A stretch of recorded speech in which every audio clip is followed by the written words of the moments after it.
check.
All right, hit that like. We'll be up in about 30 seconds.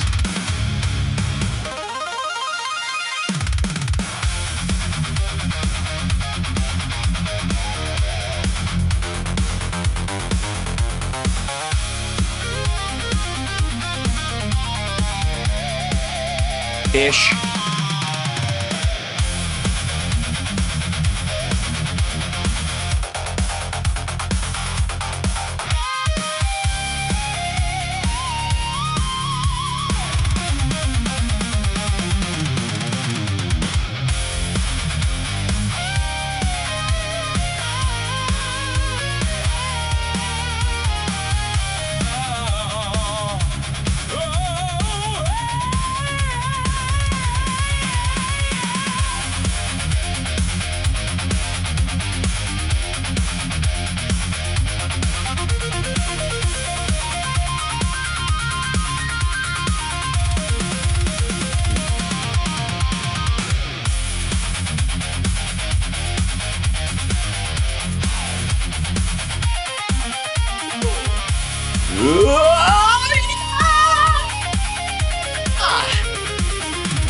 Come on now.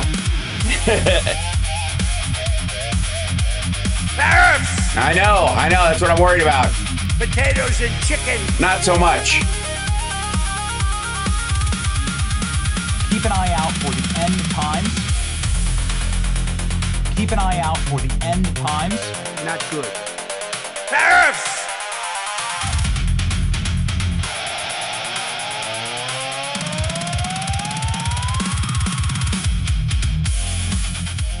All right, let's get in here. Hi, good morning, everybody. Welcome to the show. It's my overhead light on. Hold on. I have to do a little bit of work before to make this show presentable. By God, all right. I think it's okay. Actually, it was just the illusion. I think my green screen is murky on this side, and it just see the little movement when I do.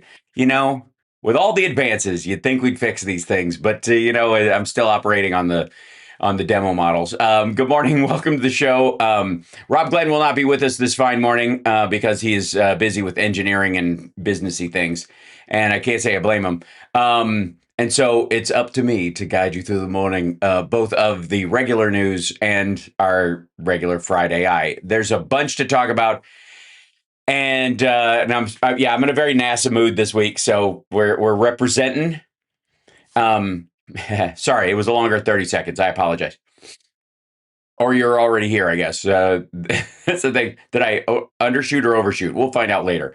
Either way, thanks for subscribing. Look at the little graphics that are finally working. It's almost like I've been kicking the tires on this thing, and it's finally starting to roll. Couple things before we get to the Friday Eye stuff, and there's a lot of intermingling because of the military aspect of what I want to talk to you about AI this morning. But I guess the biggest news this morning is that a U.S. fighter jet has crashed in Iran or was shot down. Interestingly enough, that's the debatable point, I suppose. I'm assuming it wasn't just pilot error or wind shears on landing. It's the first known loss of an American aircraft inside Iranian territory since the war began a month ago. And again, the known loss part doing a lot of heavy lifting. U.S. fighter jet crashed in southern Iran on Friday, prompting a search and recovery mission for the two-person crew. 2 U.S. officials said, marking the first known instance of an American aircraft going down inside hostile territory in the month-long conflict. And in the next 2 to 3 weeks, that's probably what we'll do. And this, by the way, I wrote this morning on Blue Sky. My biggest concern is that while we're looking for these pilots, somebody will tell Trump this is how John McCain was captured, and he'll just decide to stop looking for them. The fate of the crew is not immediately clear. Also unclear is whether the aircraft was brought down by enemy fire or if an accident or malfunction may have played a role. The aircraft involved appeared to be an F-15E. According to officials and images of wreckage circulating by Iran's state media, the two-seat jets are operated by pilot and weapons systems officer. We know it well. The Pentagon did not immediately respond to a request for comment. No kidding. And I expect by the time we get into our show this afternoon that this story will be lighting up the airwaves in the maggot sphere. It is, let's see, there's another Bloomberg story on this. Iran shoots down, they're confirming, or at least intimating or saying through their sources, Iran shoots down U.S. fighter jet and hits Gulf energy sites. Iran shot down a U.S. fighter jet for the first time in the war and targeted more sites, including energy facilities in Arab Gulf states overnight into Friday. American forces have launched a search and rescue operation for the two-person crew of the F-15. According to a U.S. official familiar with the matter who asked not to be identified, discussing sensitive information. Trump was briefed on the incident. The White House said, the New York Times, which reported earlier that a fighter jet was down, said the fate of the crew was unclear. CENTCOM did not respond to a request for comment. First known combat loss. Iran's semi-official Tasnim news agency, that's adorable, reported Friday that the country had shot down a highly advanced American fighter jet. It's an F-15, simmer down. But the Iranian government is yet to comment on it, which again, they might just be claiming that it was shot down when it just fell out of the sky. U.S. oil prices have soared to over $110 a barrel. On Trump's possible remarks this week, the oil went down because they're like, he's going to call it off by the weekend, and then he chickened out of chickening out. This is now a self-referencing loop of tacoing that we are in now. This is the taco doom loop. That's what I'll call it. Clearly, and if you'll notice the spike right here, where it went, maybe, nope. There's also a very, nope, maybe, nope, maybe, nope, maybe, nope. That's the taco doom loop we're on right now, both inside and outside the administration and in the stock market. So we're $111.54. Yeah. So looking good, looking real good. So and then the big news yesterday, of course, is that Kristi Noem's husband is going on a tour of strip clubs. I'm kidding. No, it's that Pam Bondi was fired and let go at the same time, and also given a better job that was in the government that's outside the government, and was replaced by Todd Blanche, which was received wonderfully, as we saw yesterday with Alex Jones and others, by maggots. And I'm, of course, I'm using verbal irony. From bad to worse, Trump's new AG stuns as he stumbles over a basic Epstein question. Now, how many of you think I'm going to react to this as if it's a stumble and not an obvious attempt at obfuscation? Deputy Attorney General Todd Blanche startled some political analysts and observers on Thursday when he flubbed a softball question on the Epstein files. Excuse me. Blanche was asked whether the public would learn the identities of the men who abused young women that are mentioned in the Epstein files during a press conference. Blanche's answer left some observers unsettled. You just baked an assumption into your question that I have never said and that I don't know to be true. Is the public going to learn about men who abuse these girls? What does that mean? I don't understand what that means. This is not the first time he has said this. This is not, I want to say about a month and a half ago, he was being interviewed and he didn't know that there were victims in the files, like, because for there to be a victim, there has to be a perpetrator, even if that perpetrator is a naturally occurring thing like a flood, right? A victim of a flood. You can have that, but there has to be an inciting incident that makes them the victim. And according to him, he had no proof that there was that inciting incident. These men that are, the assumption is that they are victimizing these girls, or that they didn't have it coming, wanted it, didn't expect that it would make. I don't know that they. That this was a living for them. This is kind of the Florida pushing that these underage girls were prostitutes. And I would like to say, for the record, I don't know why we have to keep saying this. Apparently, every Democrat in the country is really clear about this, but every Republican and about a third of the independents are a little sketchy on this topic. An underage girl cannot be a prostitute.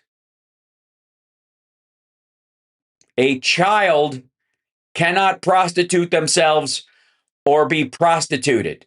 Just because someone else is making money on what they do, or even if they're given some of that, does not mean they have the maturity to make these kind of decisions. They are children. A child cannot be a prostitute, even if they are being pimped out.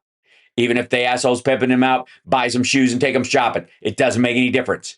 They're still slaves. They're children. I don't get why this is hard for these people to process.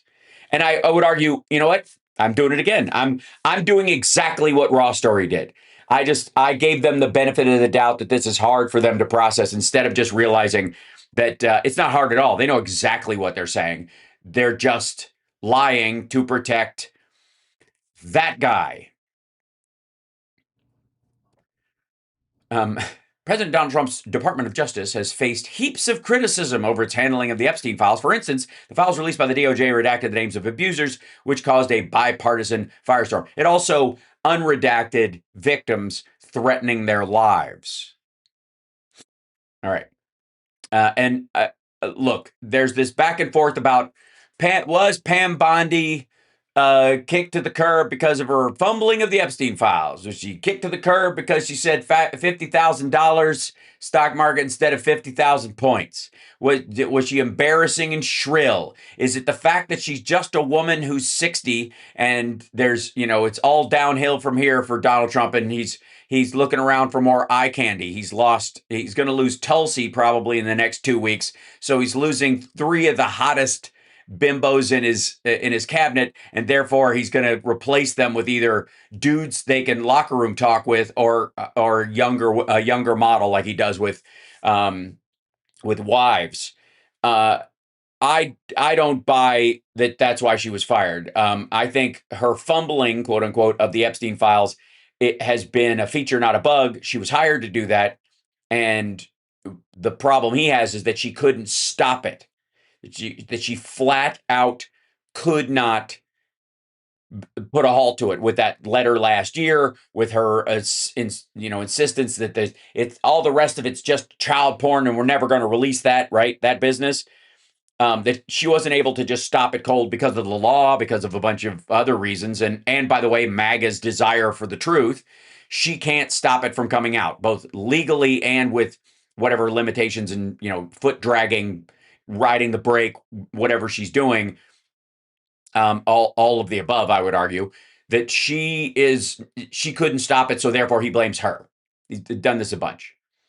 And he's going to put Todd Blanche in, and by the way, but the main reason, that's been an ongoing thing. The main reason she got kicked to the curb is he thinks she won't have to testify, whatever, next week or the week after. That's all. He thinks he's basically doing her solid like Matt Gaetz. Matt Gaetz doesn't have to face the ethics committee and embarrass everybody, and especially Florida and Trump's relationship with him and the power brokers in Florida and all that stuff. So Matt Gaetz, if he just, I offer him a job and then he doesn't get it, so he quits, that gets him out of having to, hear the actual reading of the charges that he's been found guilty of in the ethics committee and get kicked out of the House. So he did him a solid. The other one is that he thinks, and by the way, I'm adding this he thinks to this. That's crucial because I actually don't think this will stop. I think she's still going to have to testify, right?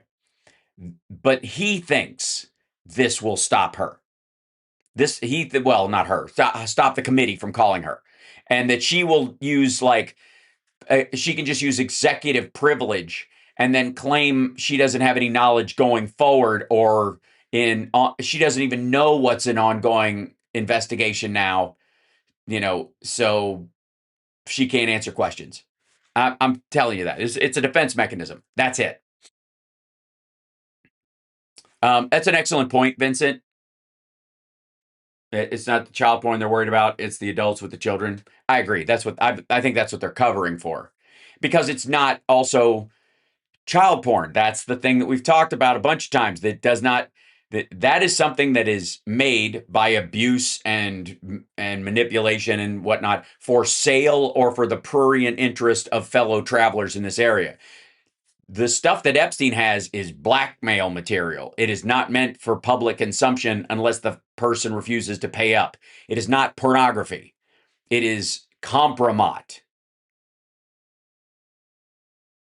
It is CSAM, child sexual assault material. That's what it really is.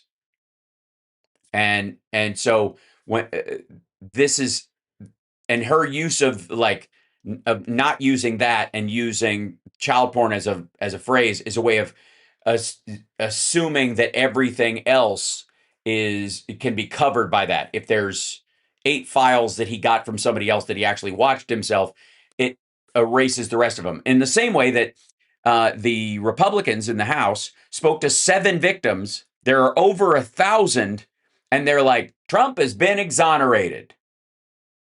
No, he hasn't. Talk to me after you've interviewed all 1,000 plus victims. Until that point, you should be shaking in your shoes worrying about this, because it's going to come out. It is going to. So, anyways, Blanche is obviously, Trump thinks he's a double whammy in protecting him, because both as the AG, he can use executive privilege, and as Trump's personal attorney, he can refuse to speak on other stuff.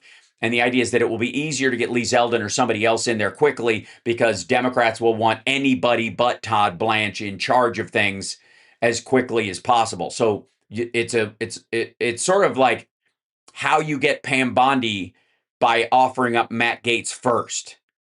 If Pam Bondi had been the first choice, her connection to the Epstein files and connection to the murkiness of Florida and its legal system would have been obvious and would have been the main topic. But because he had Matt Gaetz first, by comparison, she looked, like a way safer choice. And she's a woman, so he doesn't mind using women as human shields politically. So that's the big, the 2 big stories in the last 48 hours, and they will continue to grind. I have no doubt that we're going to see more. I don't know if it's going to be casualties, but certainly more damage in Iran and around Iran, because this idea that we're going to be done in 2 to 3 weeks is just stupid. It's absurd. And then once somebody brought up Susie Wiles a moment ago. Hey, Boston Brian, what's happening, brother? Everybody check out Boston Brian's show. Don't forget to like and subscribe to his show, and go to his videos and leave comments, because that helps boost the videos. Just go in there love your Boston Brian. That's plenty. You can even do just an emote or 2. It will help. An emote. You can go there and emote as well, I suppose. But Susie Wiles apparently, ever since she had that big oh my fucking God, this guy is nuts look on her face, about, was it 3 months ago now? There's been kind of stories circulating that she's worried about what she's gotten herself into, and that a lot of it, because she's seen as the Trump whisperer, is going to be laid at her feet. Susie Wiles secretly alarmed Trump has been shielded from disastrous Iran fallout. You don't say. White House Chief of Staff Susie Wiles is so worried that Donald Trump is being fed a rosy picture of his Iran war that she has privately urged his inner circle to stop telling the president what he wants to hear and start telling him what he needs to hear. This is according to Time magazine. Wiles, who is battling breast cancer while managing a chaotic West Wing, grew alarmed over Trump's own pollster Tony Fabrizio. Hey, what's happening? After he delivered a brutal reality check that the war cratered in public opinion as gas prices top $4 a gallon, stock markets tumbled to multi-year lows. To boot, millions of Americans are preparing to protest. Wiles told colleagues to be more forthright with the boss about the political and economic catastrophe unfolding around him, two White House sources told Time. Now, I think the backup for this, the proof that this is pretty well sourced and more than likely true, has a lot to do with the fact that Trump was getting wobble-kneed last week, and he's still chickened out of chickening out. Again, we are in the taco doom loop right now, and that is not going to change anytime. Raise your taco, take a bite. Trump always chickens out, so it's gonna be all right. Raise your taco, take a bite. The idea that Trump is going to actually make a sensible decision as opposed to vacillating furiously like a dipshit about a bunch of these things and then getting distracted by a bunch of just insane, like at this point, probably the most well-known, like, where the fuck is he going besides every time he talks, I know. It was when he got up in the middle of his little cabinet meeting and walked to the window to look out at the ballroom, and everybody's like, I was like, he either left the table to go fart or he's just jelly-brained at this point, and maybe both. The only reason I believe the jelly brain thing more is because there's tons of evidence, and I don't think he cares enough to get up from the table to go fart somewhere else. I think he just lets it rip because fuck you, ladies and gentlemen. I think that's what he does. But that said, lately he's been doing this weird thing where he spots people in the audience and pulls them into his conversation or his speech. The Easter thing was probably the worst. They pulled down that speech. It's still up, obviously. And we didn't get a chance to cover it, which I regret because it needs to be covered in its entirety. But he couldn't remember the name of one of the Fox News hosts that was there. He's like, maybe it was Newsmax. None of us can know because the camera wasn't pointing at them. But he's like, hey, you, I love your show. You're always good to me. Somebody could be a terrible person, but if they're nice to me, I get enchanted or whatever he said. So this is that sign that keeps happening more and more. And I'd love to talk to Doc Adam about this because there's this weird, monkey branching where he's trying to grab one thing he recognizes before he grabs the next thing that he recognizes. Do you know what I mean? So, anyways, this is okay. 13 American service members have been killed, possibly 15. We hope the pilots are okay. Trump privately searches for an exit ramp while publicly vowing to bomb Iran extremely hard into the Stone Age, I think is what Hegseth said in a single tweet like a fucking cretin.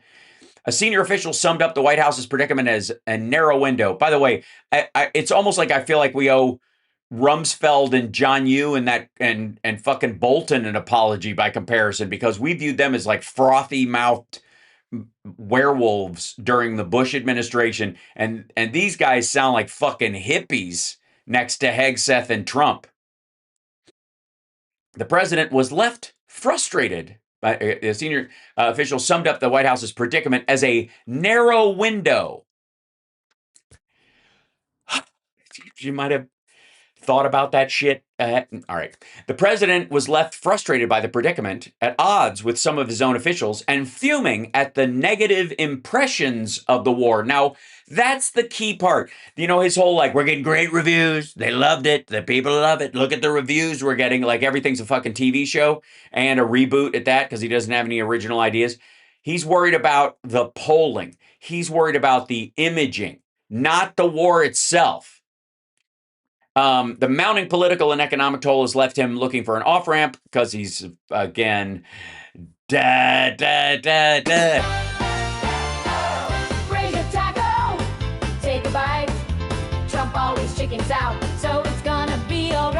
hope. Raise your tackle. Sorry, you got to cheer yourself up somehow, ladies and gentlemen. I can't, like, you want to maintain sanity during this? Yeah, it's going to take some work, okay? Your brain is not going to unfuck itself. All right. Trump told lawmakers he wants to wind down the bombing campaign, worried that a protracted engagement could devastate Republicans at the midterms. Well, since it was a war of choice, and don't let me give you any fucking ideas, but you could have started it right after the midterms in the lame duck period. And then what?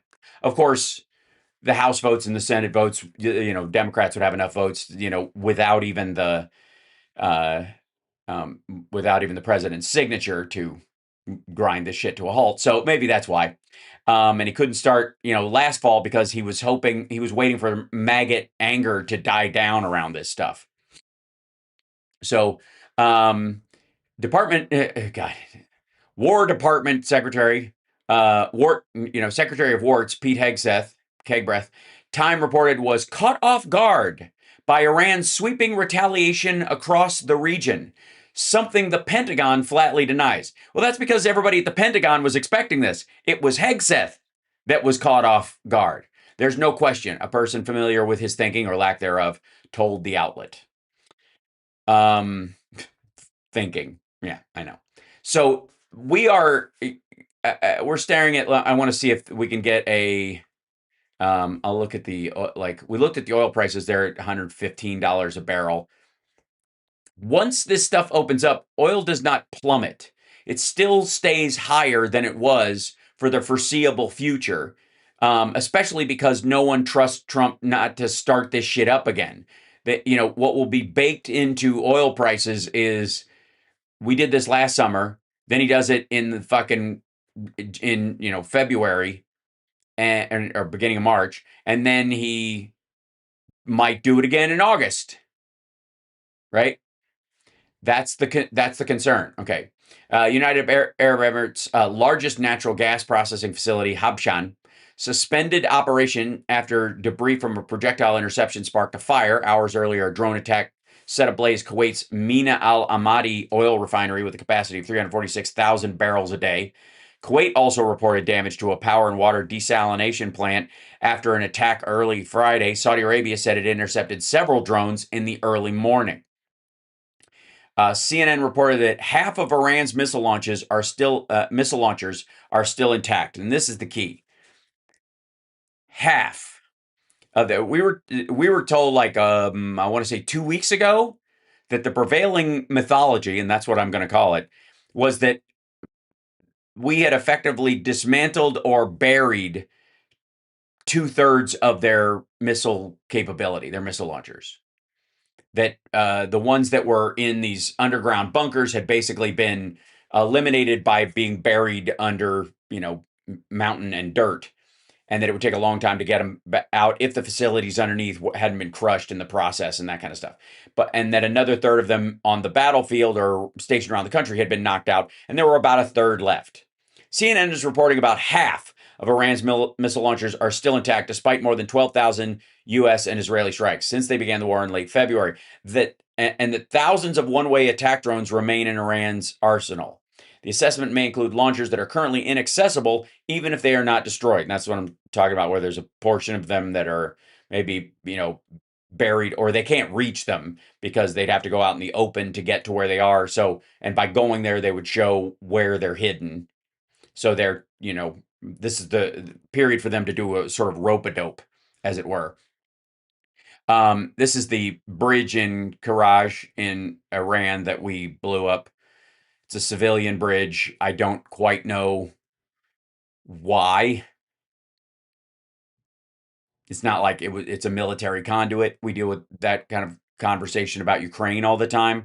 An occupying force has taken over part of something, and you want to make sure they can't get one thing from point A to point B. There are routes around this. The bridge isn't the only way through. It's like blowing up the bridges that go to San Francisco and realizing you can drive there from San Jose. Just stupid. Yeah, it's an ego hit. And I would agree. These are war crimes. But I got to tell you, I'm going to hammer this, and I don't give a shit who gets annoyed by it. But until we get enough Democrats of any stripe in office, vote blue no matter who, kids. If we'd have done that all this time, we wouldn't be talking about the fact that Donald Trump is looking to fill another vacancy on the SCOTUS.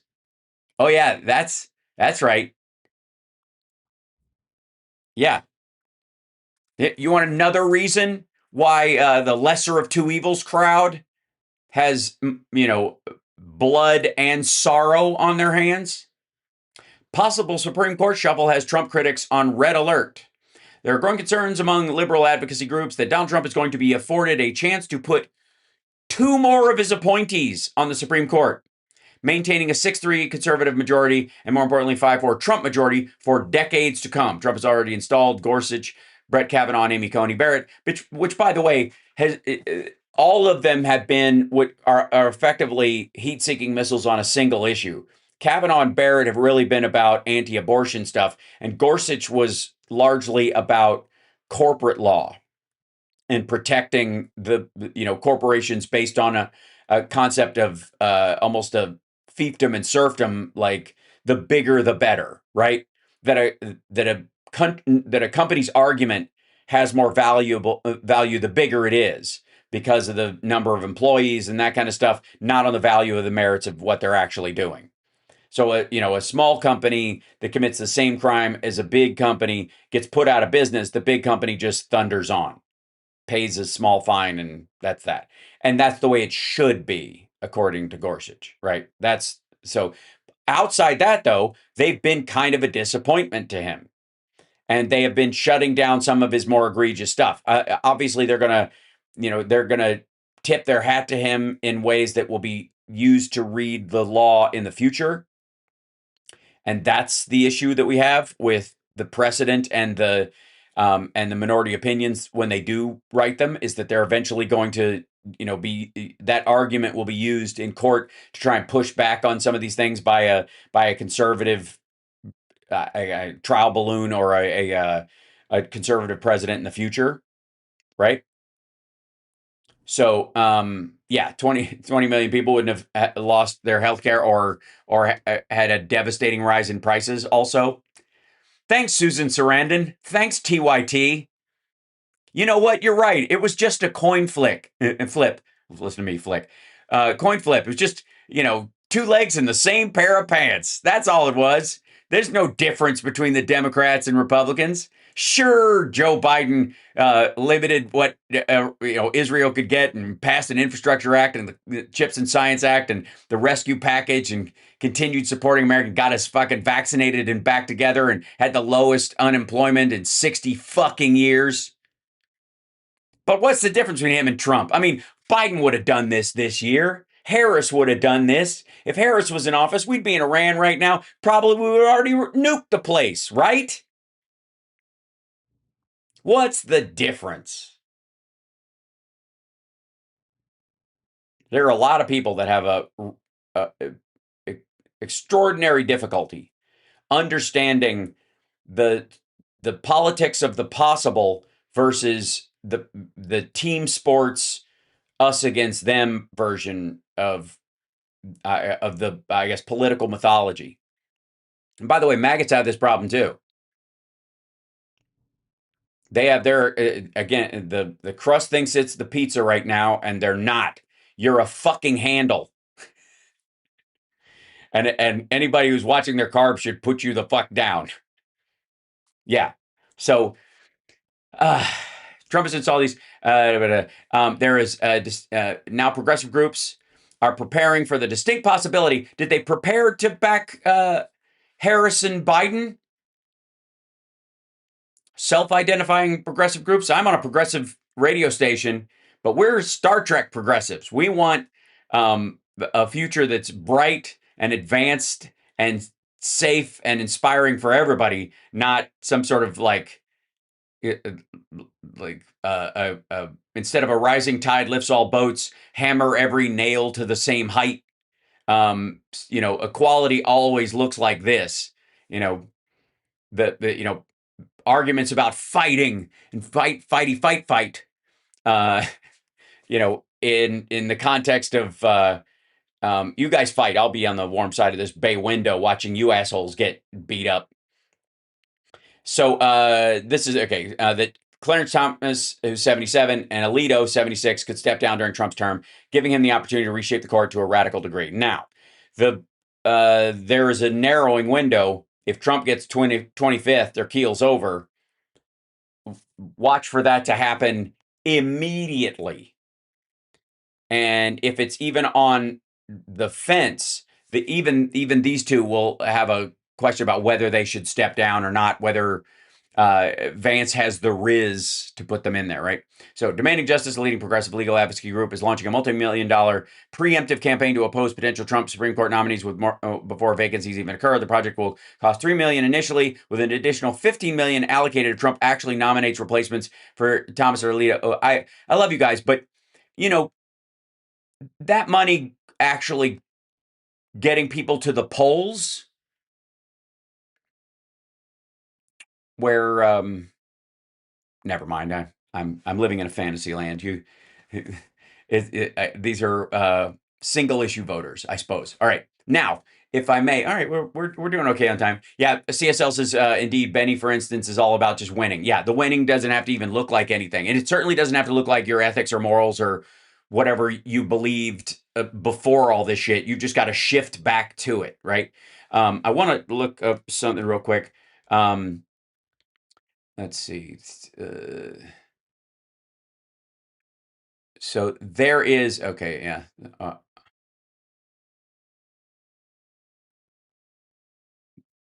It's let me show you a little bit of the current unpleasantness going on in maggot world. Remember how Theo Vaughn had Trump on and Joe Rogan had him on, and both of them were using his butthole as a bong the whole time? Yeah. Well, apparently they got a little bit of buyer's remorse about the Iran war and the fact that there's been the idea of a draft floated, or that we're going to have boots on the ground.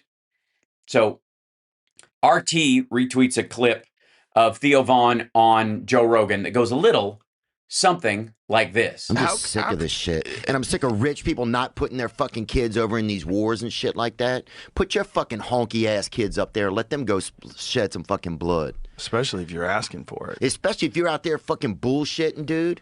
Put your fucking honky little fancy ass fucking kid up there, man. That shit makes me mad, bro. Yeah, you do realize the guy you had on your show threatened to disown his kids. They would get no inheritance, as if there's anything to inherit except a terrible legacy at this point. But threatened Don Jr. because at one point, either Don or Eric was going to enter the military, go to like a military academy, basically officers training, never see any action, but just, go into the military. And Trump slapped his face and said, I'll disown you if you join the military.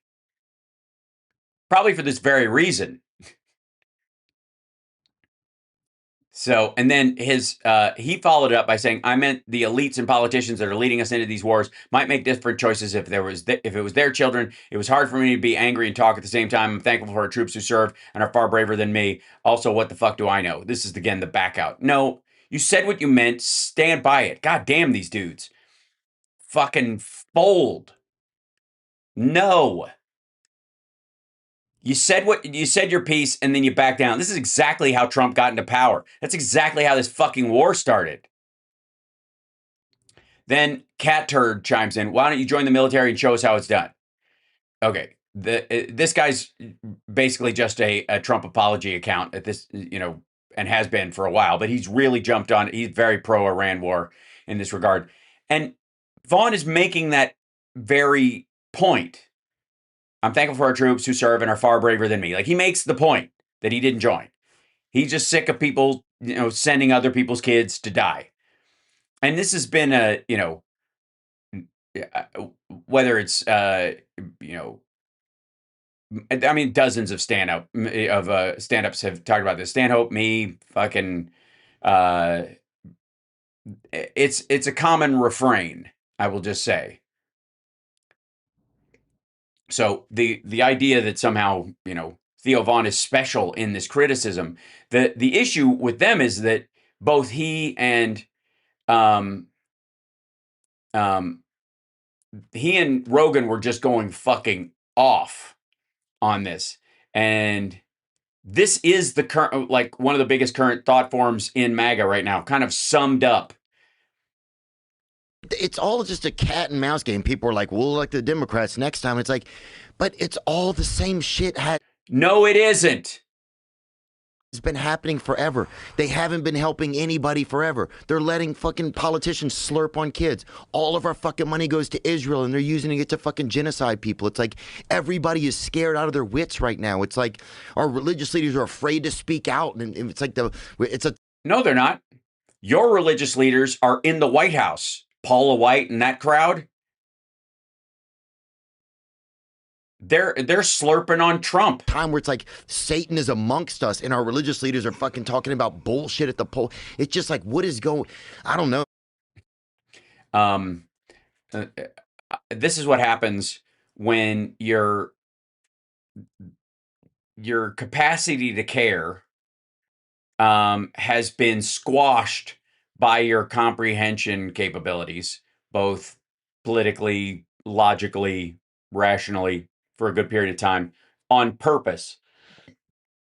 And then it is confronted with a reality that is horrible enough to bring that caring and fearful emotion to the surface.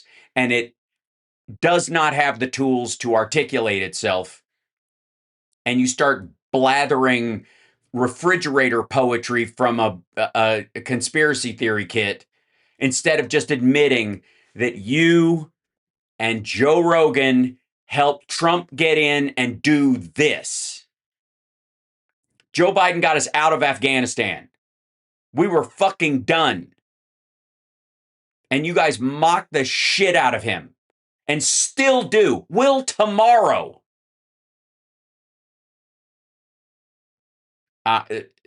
It's just gross.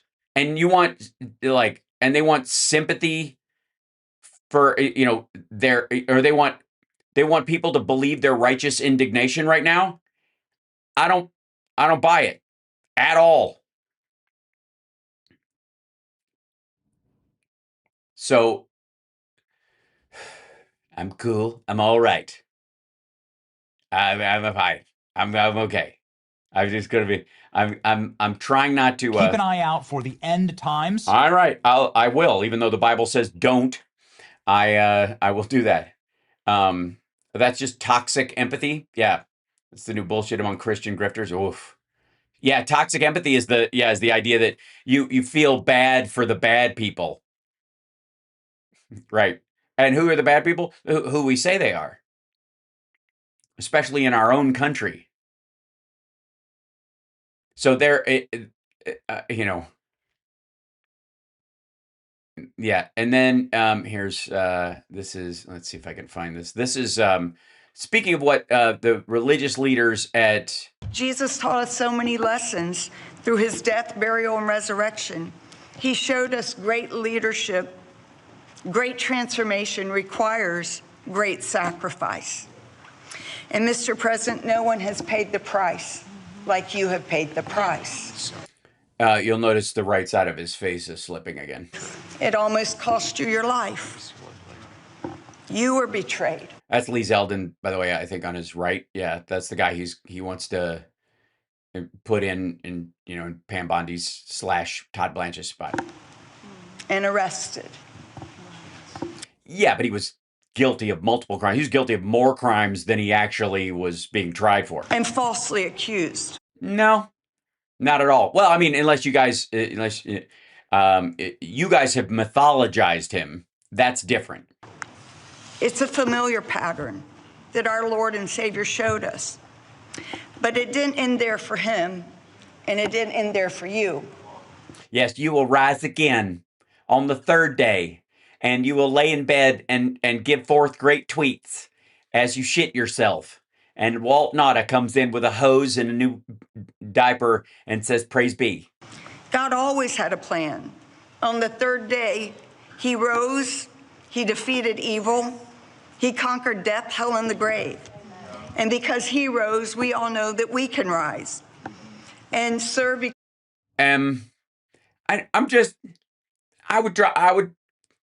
the conquering death part, I guess, is strictly part of the mythology, and I think you're fine with that. I think that's the belief system. Knock yourself out. But the conquering evil part, I don't know if you know this. Besides the fact that you're standing next to somebody who's fucking evil, there has been a lot of evil between when Christ left the planet for the first and second time, and now. Evil hasn't exactly like been walking around with its hat in its hand for the last 2 millennia. Because of his resurrection, you rose up. Because he was victorious. Wait, you're giving credit to Jesus? Excuse me. I have an ear like Charlie Kirk's neck. I'm bulletproof. They couldn't kill me because of divine intervention, because God knows I'm special, not because of Jesus doing something. You were victorious. And I believe he has no idea what she's talking about. And in all frankness, neither do I. believe that the Lord said to tell you this. Because of his victory, you will be victorious in all you put your hand to. Thank you. Thank you for saying the thing that you're not saying, but that Jesus made you say. And you're not at all a crazy person. Thank you. Amen. Did you see the eye flick he gave? Huh? I'm the chosen one. Can the chosen one have a smoke? Because God is with you and God is using you. I think he's watching. To defeat evil, to restore families, to awaken the church, to harvest the nations, and to bring a world. Harvest the nations. That doesn't sound creepy at all. Wide revival. So I'm going to ask something. Would you all stand and just, if you're comfortable, stretch your hand towards our president? Oh boy. I'm going to assume that most of the people that do this are male. Also, look at Trump's discomfort with this. You know what he reminds me of? He reminds me of the end of Raiders of the Lost Ark, you know, with the Nazi was like, I'm uncomfortable with this Jewish ritual.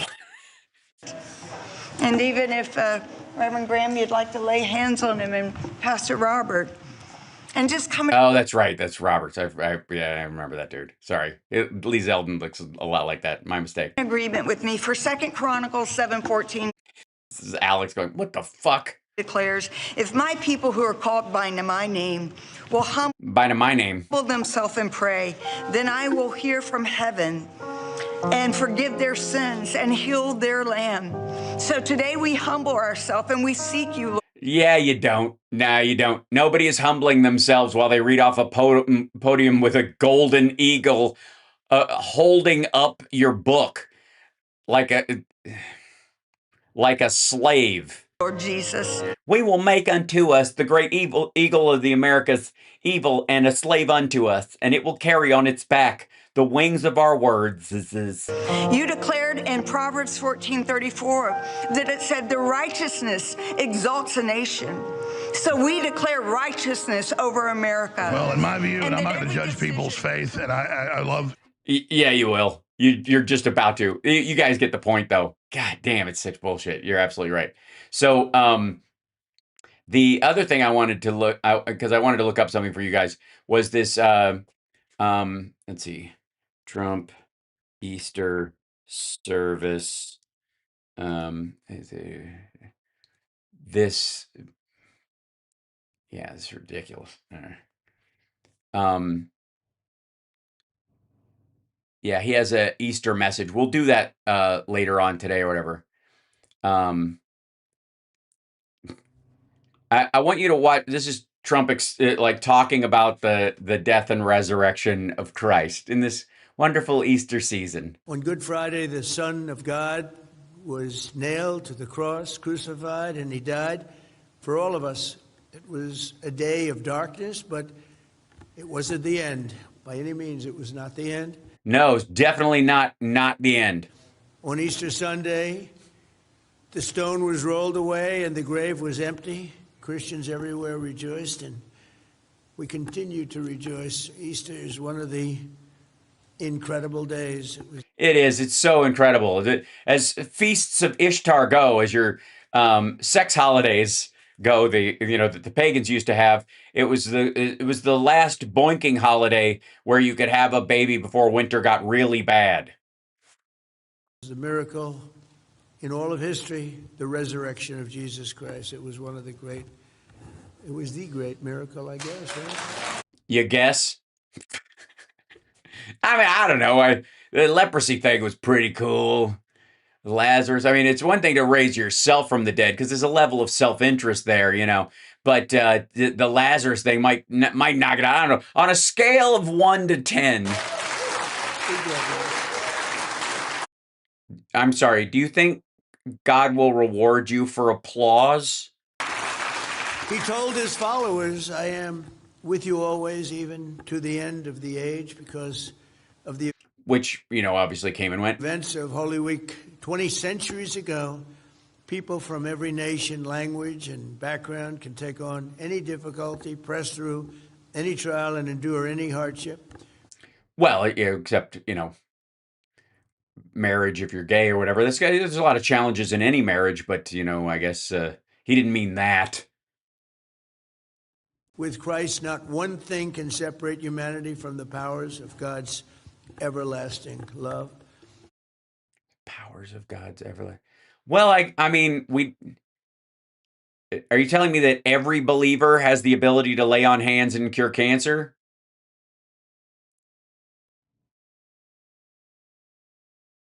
I'm just saying there's probably some limits. Otherwise, what's the point in being Jesus? Across the generations, what happened on Easter.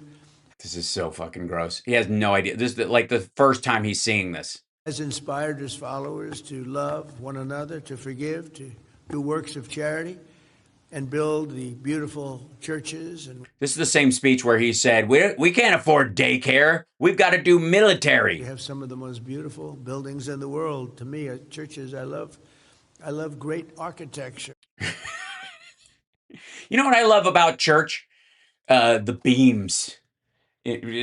Fellowship. You know what I mean? And we have some of the most beautiful churches. From the outside, obviously, he's talking about. Christians have opened schools, ministries, and closed schools, hospitals on every continent to teach care and heal those in need. Teach care? And they do it with love, and they do it with great affection. And scalpels, and antibiotics, and antiseptics, and a lot of other science. So, that, by the way, that's, oh my God. So Trump moved the, he moved the, this is how you can tell it's disparate. You know how, like, sometimes an artist, and I'm not naming names, I'm not casting aspersions, even if the religion of the record that they make isn't their own. Well, sometimes when they've been caught, finagling, slam-doodling with somebody they shouldn't have, or their careers just kind of drifted a little bit, they traveled with some Wilburys or something, and it's just people were like, shrug. And they're like, I know what'll get everybody back on board. A gospel album. They have to buy that. And so there is an army of Christians. By the way, Muslims often fall for this as well. That there's like a social contract that sounds like something that, like, God will get pissed if I don't buy this book or this thing, right? Go to this movie, see this artist when they come to town, go to this revival, whatever. If I don't buy a ticket, God's going to be mad, right? And that's an easy way to kind of shore up funds. This is how desperate Trump is. You want to see how desperate Trump is with how badly the Iran war is going right now? And it's very cool. Oh my gosh. Isn't that great? Just went up yesterday. Wow. And it's yeah. Oh, this is AA. I'm kidding. Very cool. This is very cool. He didn't actually replace it. It was made by an AI video generator. I'm messing with you. But that's what the Easter thing was about. I'm dead serious. The East, like his little Easter gathering, and it's why, by the way, he used it to sell the war more than talk about Christ. Yeah, the written remarks, obviously. And then afterwards, obviously, after the Paula White thing and stuff, he went immediately, not to be outdone by Joe Biden, went immediately to church. And by church, I mean golfing.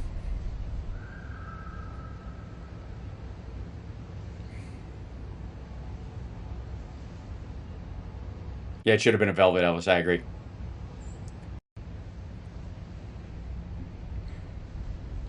Bad Hal Dietrich. I'm sorry, Catherine.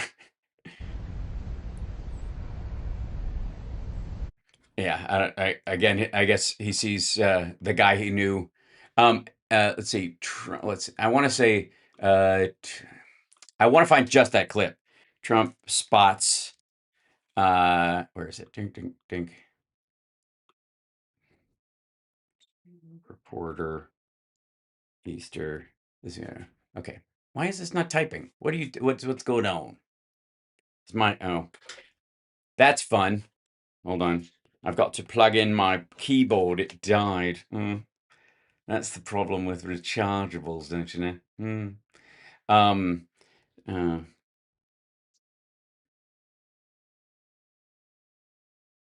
Okay. Here we go.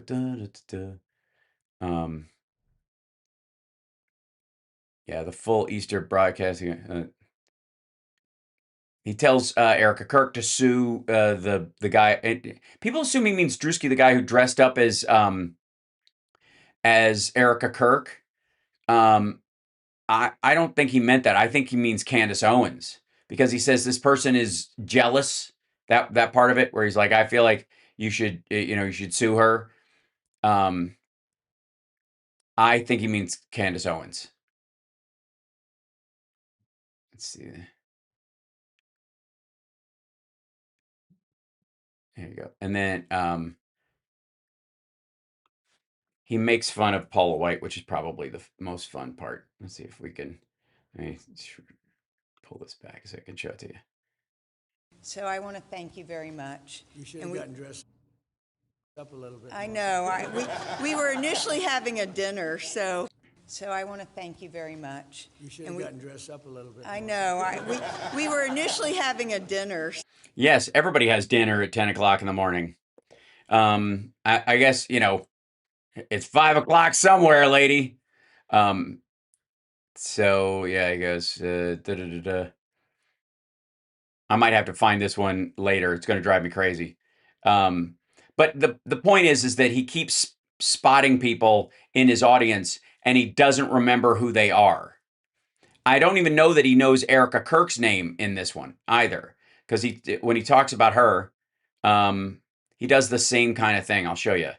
This is he does it twice in this speech, and he's been doing it a lot more. I'd love to. Doc Adams going to be on the show next week, and we'll talk about this because I think this has got to be one of the signs.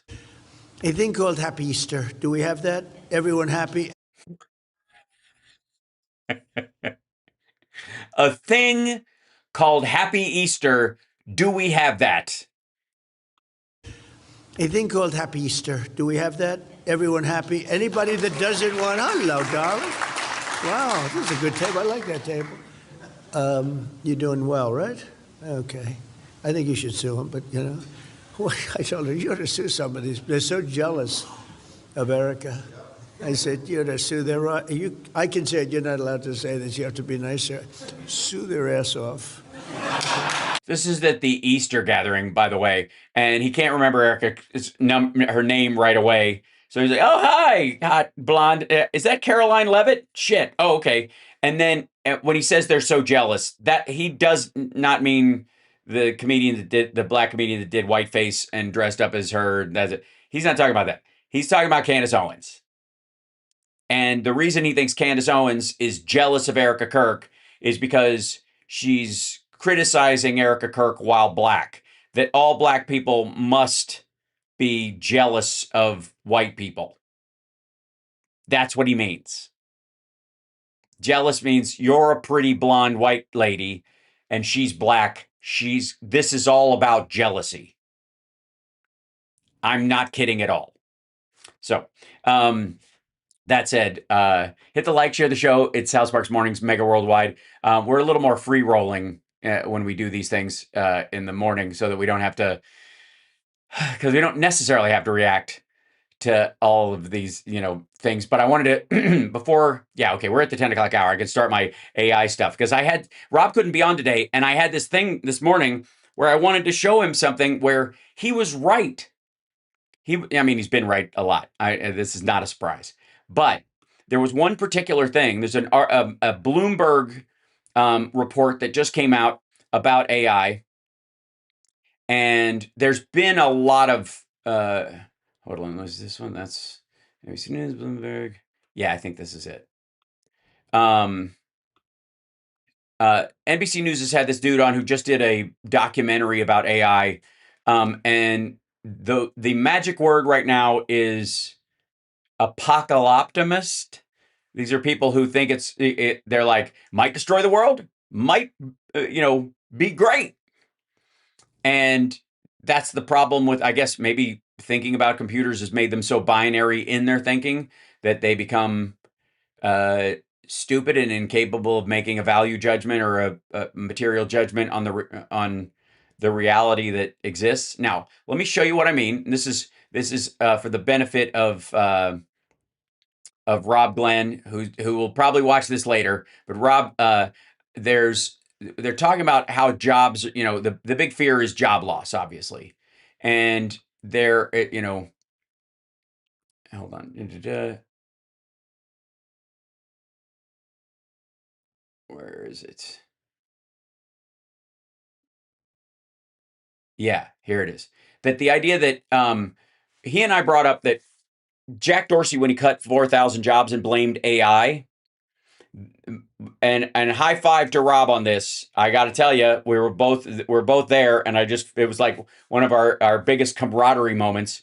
Even where we differ on this topic, that was one where we locked on, which is where Jack Dorsey fired 4,000 people, not because he could replace them with AI or he was going all in on the technology or he was very future forward, but that he had just overhired and his company wasn't doing that great. And so he had to shed workers. And instead of admitting it, he could bullshit his shareholders by saying, oh, no, we're getting rid of jobs because we're going to have AI do it, not because I was stupid and got out over my skis. Okay. So this is from a Bloomberg report on Wall Street Week. And the title of this video, by the way, is Why AI Might Not Replace Your Job After All. Well, so I think that's a very short-term way of looking at the world. And I think that if we really consider the long-term view of what's best for a lot of companies, it's to make the investment and make sure that you understand where the payoff is.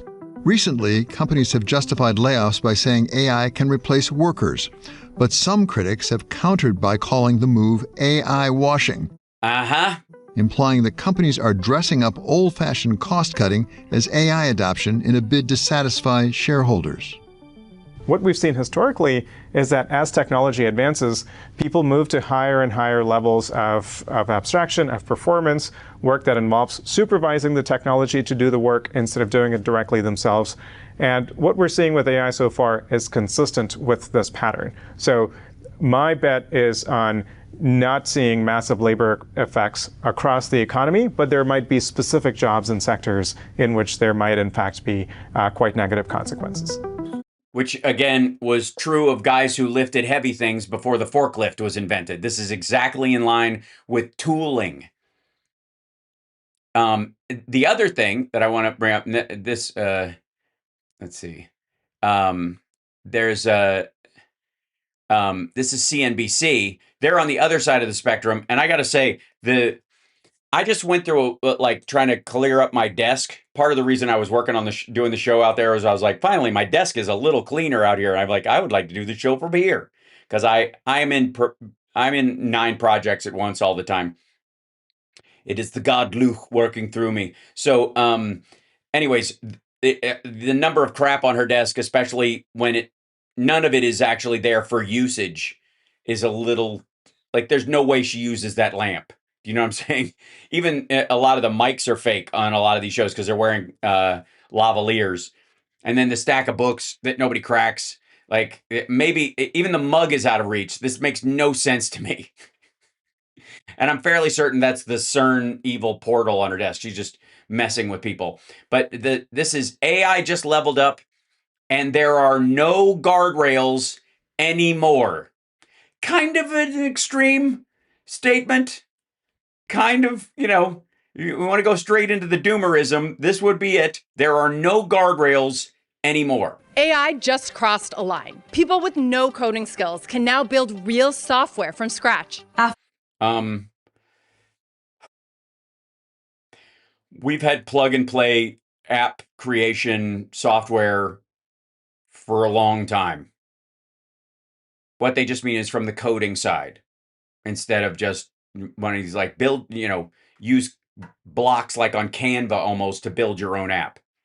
Built 15 projects in 3 months without writing a single line of code. Not many people knew how to make software, but for the first time, you don't need that. Agents able to reason, take tasks, and actually do work. But the world is pushing back. It's time to build communities, not data centers.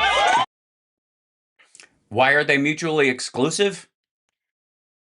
By the way, your organization that you gathered there, my friend, was done on social media. I think that might be, yeah. That's his video, the Ben Zobek, whatever. You used technology. What do you think's behind Shitter?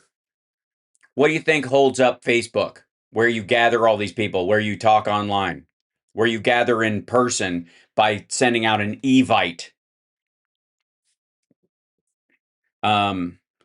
Apple is trying to ban vibe coding apps in the App Store.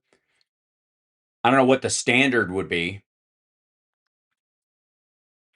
You sure it's not vibe coded apps? Super Bowl 60 will go down in history as having the worst commercials of all time. Because why the f do we get 9,000 ads for AI? And you didn't. I think there were 4. And that's not surprising. Here we are. There's never been 9,000 ads or anywhere close to it during the Super Bowl. Jim, we're in another South. Now do chips and drugs. Apocalypse. And the companies that promise to govern the... Sorry, I interrupted what that guy was saying in the middle of AI. And here we are, Jim. We're in another SaaS apocalypse. And the companies that... SaaSpocalypse. That's a software as a service. Promise to govern themselves. They're abandoning their own safety pledges. The Pentagon is threatening to blacklist the last one holding the line. Which drove up usage. Anthropic saw its biggest boost in subscriptions and usage after the Trump administration. This is just another poll against the Trump administration.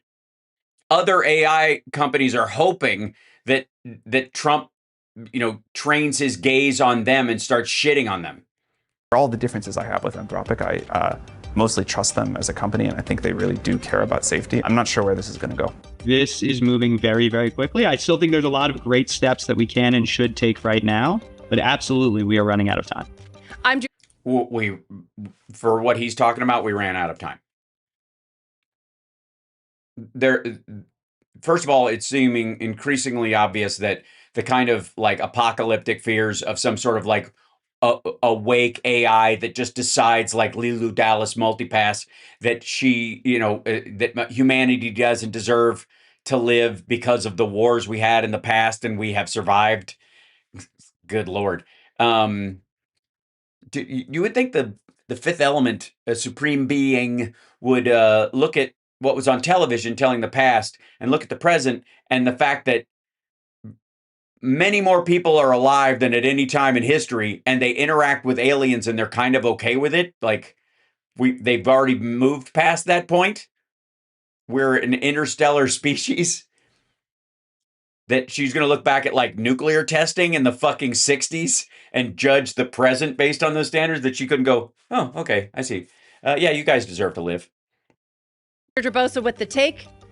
AI just leveled up and the safety nets are coming off. The agents are here. Oh, dear God. the tech check. We call it the tech check. Let's call it the tech check. It's got a nice ring to it. It's euphonic. It rolls off the tongue. Can AI write jokes for bad comedians? It already is. I mean, I guess that would make you a bad comedian in some ways. It depends also. What if they're written really well? I mean, Rodney Dangerfield bought most of his jokes over the years, especially, from the mid 80s on. He would just buy jokes from people like Bob Hope. So what's the difference between, I guess, buying them from young comics who are, selling them that way, other than, I guess, you're putting one of those kids out of work, or they have to just keep their jokes and use them themselves? By the way, the Kids in the Hall got their name for their show from the comedians that used to sell jokes to Bob Hope that weren't in the writer's room. They would sit outside in the hallway. And so if they couldn't come up with a really good joke or they were stuck, they would go ask the Kids in the Hall. And so the Kids in the Hall sketch group, that's where they got their name from. Isn't that cool? If you blink, you missed it. In the first 2 months of 2026, AI went from a chatbot that's helpful with writing and research to an entire executive assistant, one that can take over your computer to complete hours-long tasks, read and answer emails, book travel, all reliably, accurately, and quickly. What's happening is that AI just went through its third inflection. The first one was 2 years ago with ChatGPT. And then the second one was about a year ago. I would say the first one was AlphaGo. Chatbots being, I would even say it's earlier than that. I would say that's the third. We're probably at the fifth, but I'm splitting hairs. When the reasoning AI agents came out, and then now with these agentic systems, we're now having these agents able to reason, take tasks, and actually do work. A level of capability that had only been promised, and that for some, one that wasn't supposed to arrive for years. Let me show you. I asked an AI agent to do something every office worker in America has lost a Sunday night to. Make a PowerPoint. The prompt, make me a 10-slide deck on AI agents in 2026. What changed, what they can do, why it matters. Make it visually polished, executive level. The AI took over my computer. It researched, wrote headlines, bullet points, built the layouts. I did not touch anything. The result, 10 slides, structured, polished, done. Then I pushed it, second prompt, asking to make it super visual with an ominous theme and Terminator energy. Jesus Christ. And then you wonder where all these stories about like, AI told me to kill myself. Reworked the entire deck, from the colors to the headlines to the tone that pokes fun at some real fears. All this took was 2 prompts. And that's the leap. This isn't a chatbot answering questions. That's also not a leap. Sorry, that's a lateral move from being able to talk. Yeah, I want AI to make money for you. You're lazy. All right. Well, it can. I think right now that your best bet is like making it trade on Polymarket or stocks, I suppose. Going, here's $100. Turn it into 1,000. Do whatever you can. Day trading. Watch the things. Check back in with me if you're stuck. But this is your $100. Go for it. And it will. It will watch everything. And unless there's, that's one of the things with like Trump throwing monkey wrenches in the stock market. One of the things that have screwed up that flow for a lot of people who have built these trading agents is the fact that there are unknowables in Trump's fucking decision making that affect the economy. And so you can't really tell if a company's, you look at the amount of stock they have and the amount of employees they have, their profit margin, all the stuff that you would normally do to see if this company's going to make money or lose money and all that kind of stuff. And now there's between tariffs and this shit, there's a huge monkey wrench thrown in. Once that stuff is over, you're going to see a hyper acceleration in AI trading bots. Agent doing work. I challenge you to do a Flapper show with jokes written entirely by Gemini and ChatGPT. Oh God. Do I get to look at them first, or do I have to just let literally just like it go? There's a guy in an orange shirt, and he's a Clippers fan, and he's eating chicken wings, and I put it like get roast him, and then just like read the roast. Be as cruel as possible. Channel your inner Tony Heathcliff or whatever his name is. People have ideas in their heads that could be valuable business, that could be really impactful projects, could be social impact, whatever it is. But everyone has ideas. And until today, they couldn't really get it out into the world. And I love this guy. Now that's the big inflection point. And it's not just me. Lawyers are using agents to build entire cases, marketers to launch full campaigns. People who have never written a line of code are building software, websites, apps, doing it in stupid games where a mushroom is being chased around by well, shit, I made it on the other computer. I got to start I'm putting a bunch of like stupid 8-bit games on an arcade page in my website soon. I will tell you guys when it's going to launch. I was going to launch it with when Rob Glenn was on the show, but so I'm going to wait. But it'll have 8 games and you'll be able to play them and they will be really stupid and have a lot of inside jokes. So I've got 3 of them done already and they're Tony Clifton. Afternoon, what used to take a team of engineers weeks. A young person who just said, look, let me tell you what I've been doing with Cursor and Anthropic. And I said, well, that would take years. He said, no, I did it 4 days. It's impressive and a little unsettling. And it's also way more fucking work than they let on. And you'll notice he goes, it took me 4 days. The guy stayed up 4 days doing nothing else. And it does not iterate quickly. And it takes, you got to know the system. It didn't take him 4 days to make that. Okay. It takes you sometimes weeks, and regular usage to understand how to use it that deeply, especially the code-based stuff, whether it's Codex and ChatGPT or Claude Code. You got to understand how it talks. It's almost like learning another language, not quite coding, but like it's like going to a foreign country with a like a booklet of phrases and working your way through it. And screwing up and saying the wrong thing and that kind of stuff and iterating over and over and over again. And it takes a lot of money. It takes a lot of time. If you're all in on this kind of thing, or you just have a max subscription, one of these things, and you just burn the shit out of it. So much so that here's one of the other stories. So this was the other big story was Claude token throttle. So, I was using Claude Code to work on stuff for my website. And it kept effectively like, it would do like 8 iterations. I'd do a couple of changes, then it would go, you're out of tokens. You have to wait till 7 o'clock tonight or 2 o'clock in the morning or tomorrow morning to continue. So it would pause my usage because I don't have the big max plans, like and subscribe. Andrea says, geez, and I'm just trying to figure out a damn laptop. Well, I'll talk. You know what, Andrea, we should talk about that at some point. You should come on and I think you have to do the show. You're using the laptop probably while you're doing the show. And I'll help you set it up so that it can help you. But that's it. Like Claude Cowork will control your computer. And if you give it limited usage, which I think is wise, it can do limited things. And those are the kinds of organizational things that a lot of us just wish was done and we never will have time to do because we're too busy doing the actual work. It can do a lot of that shit and it does it very well. Organizing, like I've got so many fucking screenshots over the years and like the folder is insane, but the way the Mac codes them when you make one is just dated to the time. It doesn't tell you what's in them. And after, and I use them and I'll move them into stuff and then the folder's just like that. Claude can go into that and look at the image and give it a name that it tells you what's in the picture instead of just the data. You just go and organize that. There's nobody I would feel terrible hiring a person to do that, even if they were willing to do it. I'm like, what a shitty job that is.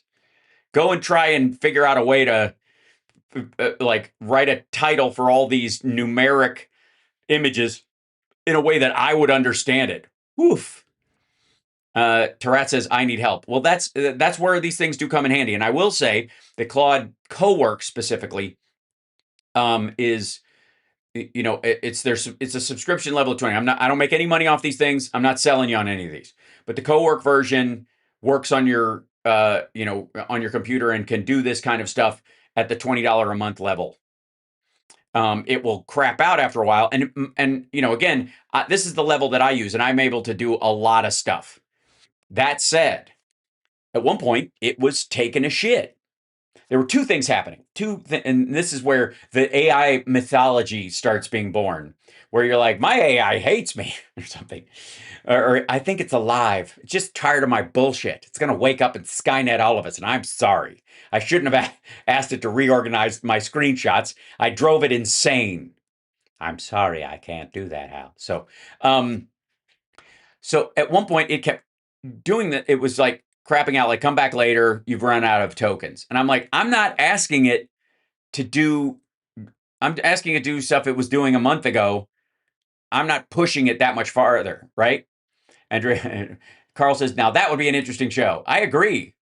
That will work. That work will go on the iPad. You can walk me through it. Okay. We'll set that up. And we'll do it when Rob's on, would be great too. Or we can just shoot it this weekend at some point. I don't mind doing extra shows. I'm going to start, part of the setup in the other room is me, so I can do short videos at my desk and put stuff out more regularly. I've been saying this for years, but I get caught up in just the fire hose of news. But now I've just decided, like, why am I posting on Blue Sky? Why don't I just make a video real quick? And I can still post, but the point I'm making. Anyway, so this was just like, it's like your car running out of gas when you just filled it up. It was really, when does AI start making your life cheaper? In about 3 years. Because you're going to have a Democrat in office to actually write a lot of the bullshit that's going on before you will feel it, because the difference will be negligible for a period of time. And then within 5 years, holy shit, we'll get there in a minute. So this was just like, Anthropic says it is looking to resolve an issue which is blocking users of its AI coding tool. It was also doing the same thing in Cowork. Now, I was working a lot in code and going back and forth. And I don't view it as 3 separate programs, but it does, because it wakes up like Memento at the beginning of everything, unless you create a memory.md file and have it reference it every time you start up. Claudio, the AI company, announced on Reddit it was investigating an issue where usage limits were being hit faster than expected. Customers buy tokens to use AI services, but the amount of tokens needed for each task is sometimes opaque. Anthropic says it's a top priority. Claude users commented under a post on Reddit, which one user saying that they hit the token limit much later on their free account compared to their $100 a month paid account. That was the funky part. Now, here's one of the other things that I noticed. When I was using it, this is quirky. I even asked ChatGPT about it. I was like, you keep teasing me with deeper questions. If you want, I can do this. Would you like me to do this? I can tell you about this at the end of every answer. And it sounded like they were driving engagement. Now, I'm on a subscription fee on that one as well. So I guess it would just burn itself out.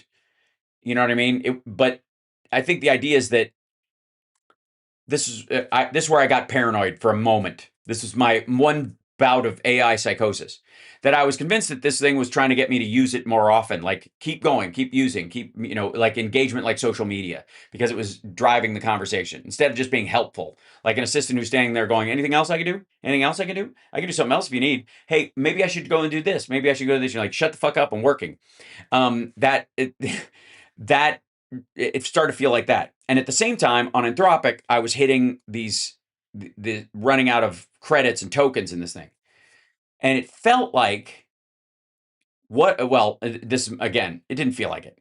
My suspicion was that this would be a good way to get some people to go, fuck it, I'm just doing the $200 a month. I use this all the time anyways, and I'm tired of running out of shit.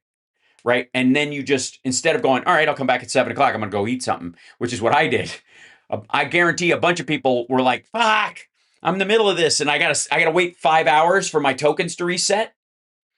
And then they would just pony up for the extra 200 or buy direct API credits to drive that up. CSL.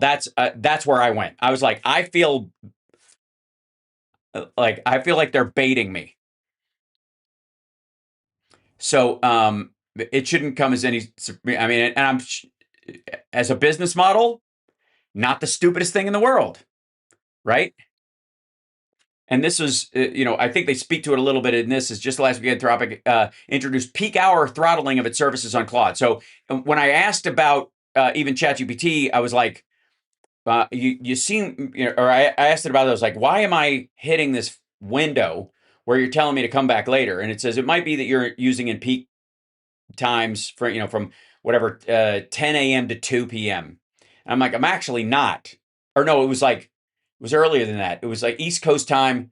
It was like 6 a.m. to 10 a.m. Is people using it right before work, essentially, or on their way into work, or as part of starting their workday, and then they would go off and do real human shit, which makes sense. I'm like, nope. Most of the time when I use it, I'm using it in the afternoon, in the late afternoon before the second show.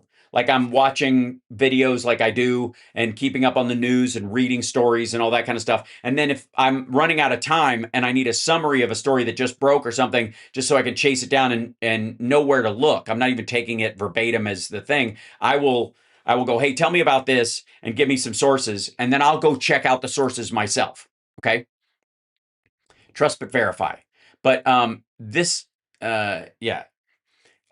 was the issue. Software developers can use Claude Code and other similar applications as part of the daily workflow to help with specific tasks. Any issues with the service can disrupt their work. Yeah, so this is the frustration point. Claude Pro subscription is $20 a month. I mean, it's certainly more useful than a Netflix subscription in theory, or maybe Peacock or something. Bless their hearts. Increasing tiers of higher usage can cost $100 or $200 a month. The company also offers business pricing for larger organizations. And it feels like when your usage is being throttled, it's an attempt to drive you to that next level. And what ultimately is going to happen, and Rob Glenn and I have talked about this a bunch, is it's going to drive people to use local models, especially bigger companies. Why are we paying a fee when we can hire our own team, IT guys and AI guys and gals in our workforce that constantly update and train our AI models for the company? Local AI, sovereign AI, those things we started hearing a little bit ago, and then AI agents that don't have to be that smart. They're more coordinating. They're like a switch in an old waterway system where where the water goes this direction, and because there's a certain weight on this, so it's a split in the split in which way the river goes, and he's like imagine an artificial like concrete river, and the water comes this way, and normally it goes this way and out into the ocean or a lake or something like that, and that's where the water goes. But if there's a huge heavy storm, the lake will rise too much, so it diverts some of the water off to a reservoir or another source or into an aquifer or underground, whatever. But it's an automatic switch, so that when there's so much pressure building up, it will just click over to that. Okay. There's another one where you could also manually choose to do that, right? It's the AI agents effectively can do that with the work of the AI minds, the models that it's using. So if it runs out of credits on Claude, it'll click over and start using ChatGPT, or it'll start using a local, Qwen model until the other one comes back online. And it can do this all over the place. That's the difference in the AI agents. It is not about their reasoning capability, and it is not about whether they're more awake or alive than an LLM. Neither are. But what they can do is operate as a simple switching system. Once a task is done, we no longer need that. We could shut that gate. And Gulf Marine says, I'm 60 and much wiser than AI. Yes, I agree. And I also would argue that that is going to be more valuable than just the material actions from your wisdom. That always has been true. If you don't believe me, look at the invention of the gun. Using it or not using it is an act of wisdom, ethics, character, all that kind of stuff. And the change in its firing power over time has never changed that. it's made it matter more in certain circumstances because of the danger that it poses. But the value of the operator is still an equal point of value that is always always existed. So, there we go. Bunk. Let's go. Meanwhile, this is one of the other things is Anthropic, who does Claude. And if you're looking for the peacenik AI right now, they seem to be the winner in this one. AI firm Anthropic seeks weapons expert to stop users from misuse. So to literally like, how do we design this thing so you can't make weapons from it? Now, as a creative person, this is certainly going to curtail some of my, if you're writing a realistic sci-fi or action film or a thriller. Excuse me. That was sneaking up on me the entire time.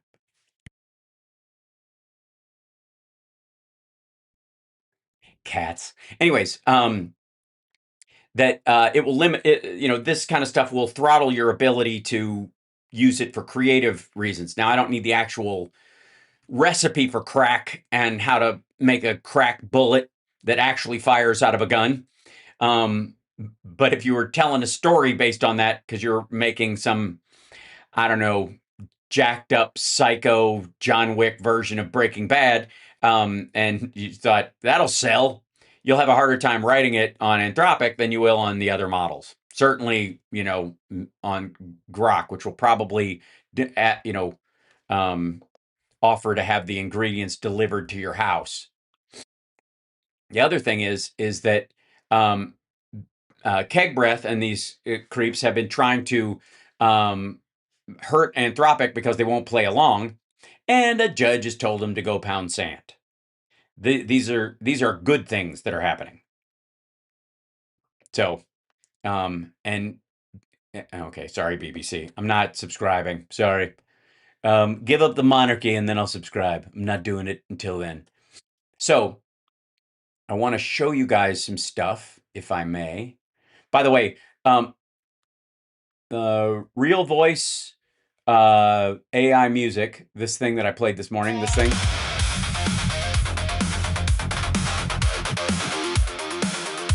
Making like a Friday AI theme song.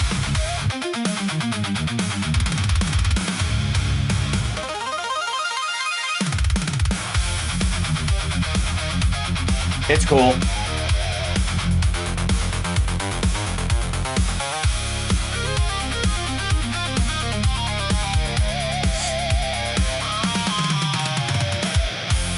So that's like an AI thing that I made with a prompt last night.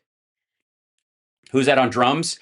Well, I actually asked for synth drums in the creation of that, but I also put thunderous drums as a suggestion, and I think it mixed the two. I was hoping for, and now that is buzzkill music. Yes, it is. That's the part. It's wake up music. It's the morning show. Come on, get up and get going. It's probably 1 PM where you are. I don't even know. But let's do one thing real quick. That was you meant crack cocaine. Yes, I meant crack cocaine. I love delays. Let's see. This is Dink. I'm going to open a couple of things. This one and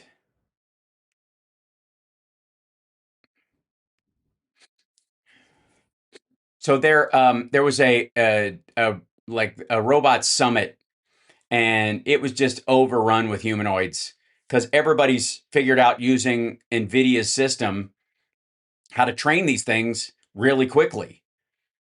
And, there are startups with, 5 employees that are nipping it at Boston Dynamics heels. So most of them look like this, but this looks like Chappie, for fuck's sake. and it's basically like, how do I get put arms and legs on my on a PC, basically, with a battery attached to it. And each one of them is getting stuff to do increasingly complex things. Okay, so this is a good example. Okay, really, this seems simple. This seems like a simple thing, but they would show an image. They would have a camera on it that the AI that runs this hand, which has little finger condoms on it because so it doesn't lose its grip.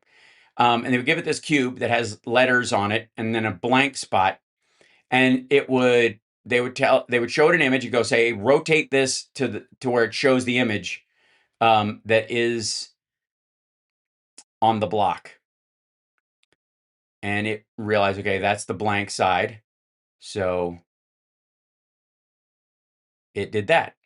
And then it would tell it if it got it right. And the way they taught it was this. This is the part that is very Matrix. This is the part that is going to, that has accelerated robotics. Is the NVIDIA simulation matrix, effectively.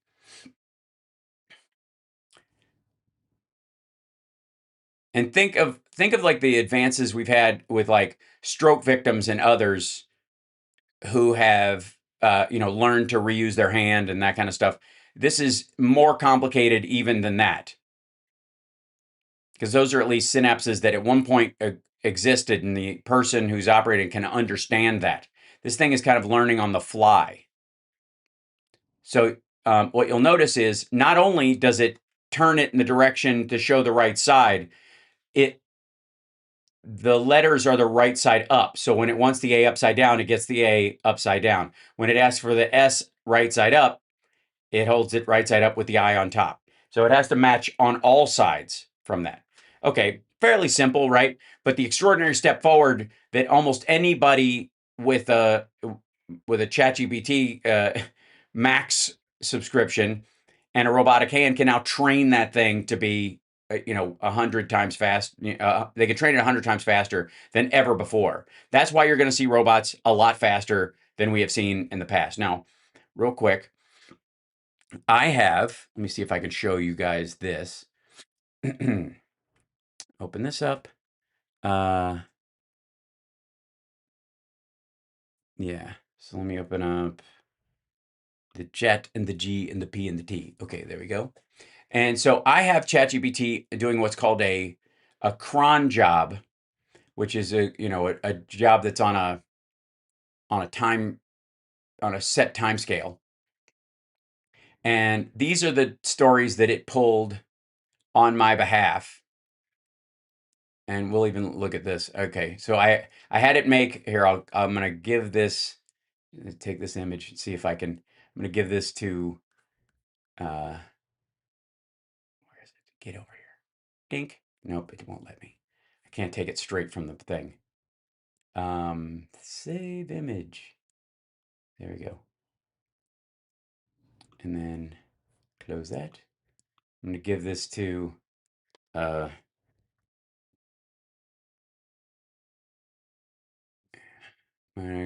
gonna make a little image, and then I'm gonna give it to our dear friends in the staff chat. So much fun. Pictures. If a picture's worth 1,000 prompts, then why can't I prompt you? Go by date modified today. There we go. So now I can drag it up. There we go. And I'm sending that to Goo. There we go. I sent this little image, which I'll show you guys in 1 second, to move this down here so you can see it. I made this last week to talk about, because in an upcoming episode we're going to talk about Neuralink and all that kind of stuff and the fear about it and blah blah blah. So I have it set up to do like a breakdown of the stories that are going on, because I have bigger fish to fry. I think the importance of my political work on the show has slightly more value, at least certainly to my ability to eat, than Fried AI. By the way, hit the like, share the show if you think this is ever helpful. There's an interesting switch in the story. So let me look at, like, this is last week, and I didn't end up using these because Rob and I talked about other stuff. OpenAI is leaning hard into guardrails in commerce. This week it highlighted its updated model SpecWork, launched a safety bug bounty program, and rolled out richer product discovery in ChatGPT, which is a nice way of saying the chatbot is getting better at both behaving and shopping. Put a pin in that. Yeah, sorry, that was on the top here, just so you know. There you go. Google's Volume Play is cheaper, faster Gemini. Gemini 3.1 Flash Lite in preview for AI Studio, and Vertex pitching it as the fastest, most cost-efficient 3.1 model for high-volume workloads. AI policy in Europe just got messier. The European Parliament backed delaying the key EU AI Act deadlines for high-risk systems, pushed watermarking rules later, and supported adding a ban on Nudify apps. It's not final yet, but it's a real sign that the rollout is getting politically reworked in public because they jumped at this. Here's the issue, is that in an attempt to try and solve a bunch of these problems, they jumped too hard on the stuff that's required in the back end to actually make a lot of these things possible, make them function to the point where they will help humanity. They would grind those things to a halt, because it's kind of like if you wanted to stop like MPEG from becoming a thing because of online porn, and you're like, oh God, we got to outlaw video files because porn can happen. What would that have done to all the shows you binge that are brand new? There would be no Paradise. There would be no Breaking Bad. There would be, all these shows because they wouldn't have had that secondary monetary thing of putting it online and making their money back that way, blah, blah, blah. So that's what they ran into. And now they're having to dial back the stuff because they got out over their skis. And then the problem is when they get around to solving the individual things, that ship has already sailed. The companies themselves have already started working on this, and it's the local models and the free models that everybody pushes as uncensored that are doing all this stuff anyways. It has nothing to do with the big companies. The big companies are already avoiding this by and large, except Grok, I suppose, which you could make CSAM with for a period of time, because why not, according to Elon Musk. Anthropic scored a courtroom win in the biggest AI policy fistfight this week. Federal judge blocked the Pentagon from branding Anthropic. That's what we talked about in the story earlier. NVIDIA's big hardware headline is Rubin moving from promise to production. This Vera Rubin computer board is finally coming out. And that, you want to talk about local AI taking over and you no longer needing a subscription to something. This is the beginning of that. NVIDIA is also trying to own the robot stack. That's what we showed you with the training thing. It announced new Isaac simulation frameworks plus Cosmos and Isaac Groot open models. Isn't that adorable? With partnerships across industrial and humanoid robotics to push physical AI from demo reel to deployment, because they are in the hardware business. NVIDIA is thought of as an AI company, but it really is a hardware company. And that's why it's safer, as a financial bet for a lot of traders and other people than the AI companies, because you need chips to do all this stuff, and mainframes and video cards and, CPUs and GPUs and NPUs. And that's what they make. Industrial robotics is getting a sim-to-real upgrade. ABB says its Robot Studio, using NVIDIA Omniverse libraries, has closed the sim-to-real gap with 99% accuracy. This is when I was talking about how they're going to train robots using Call of Duty, and you'll have robots that can run over hills and across streams and jump and do all these kind of things because they've done it virtually a trillion times. With Foxconn and other manufacturers already piloting it ahead of release. That's the kind of boring sentence that usually ends with robotics actually showing up in factories, right? On-device AI is coming for wearables too. Qualcomm and MWC push the Snapdragon Wear Elite platform as a personal AI play, while separately announcing a robotics collaboration with Neuro Robotics and an AI for ADAS push to Wave. Translation, the Edge AI and land grab is moving from phones to glasses to robots and cars at the same time. So many of you know that I have the Plaud pendant, which I use for note-taking and has been invaluable at things like parent-teacher conferences and doctor's appointments. for the organization of those things. I'd show you what's in it, but that's the most private stuff I think in my life, right? So nobody's business. No shame, just nobody's business. And that is probably the wearable that I've used the most. Besides the Nerd Halen glasses, which I wear, those are Meta glasses. The minute somebody comes up with a better set of Meta glasses, and I'm trying these out, guys. These are kind of your standard, like, I got these because they were super cheap. Somebody was asking, like, what about non-Meta computer glasses that are basically the same as those, but without a camera maybe? And the reality is there's tons of these things, which are basically just open ear headphones on the stems of glasses. And when you put them on your, I don't know, when you they have an app that you can use to link these to your phone or your other devices. They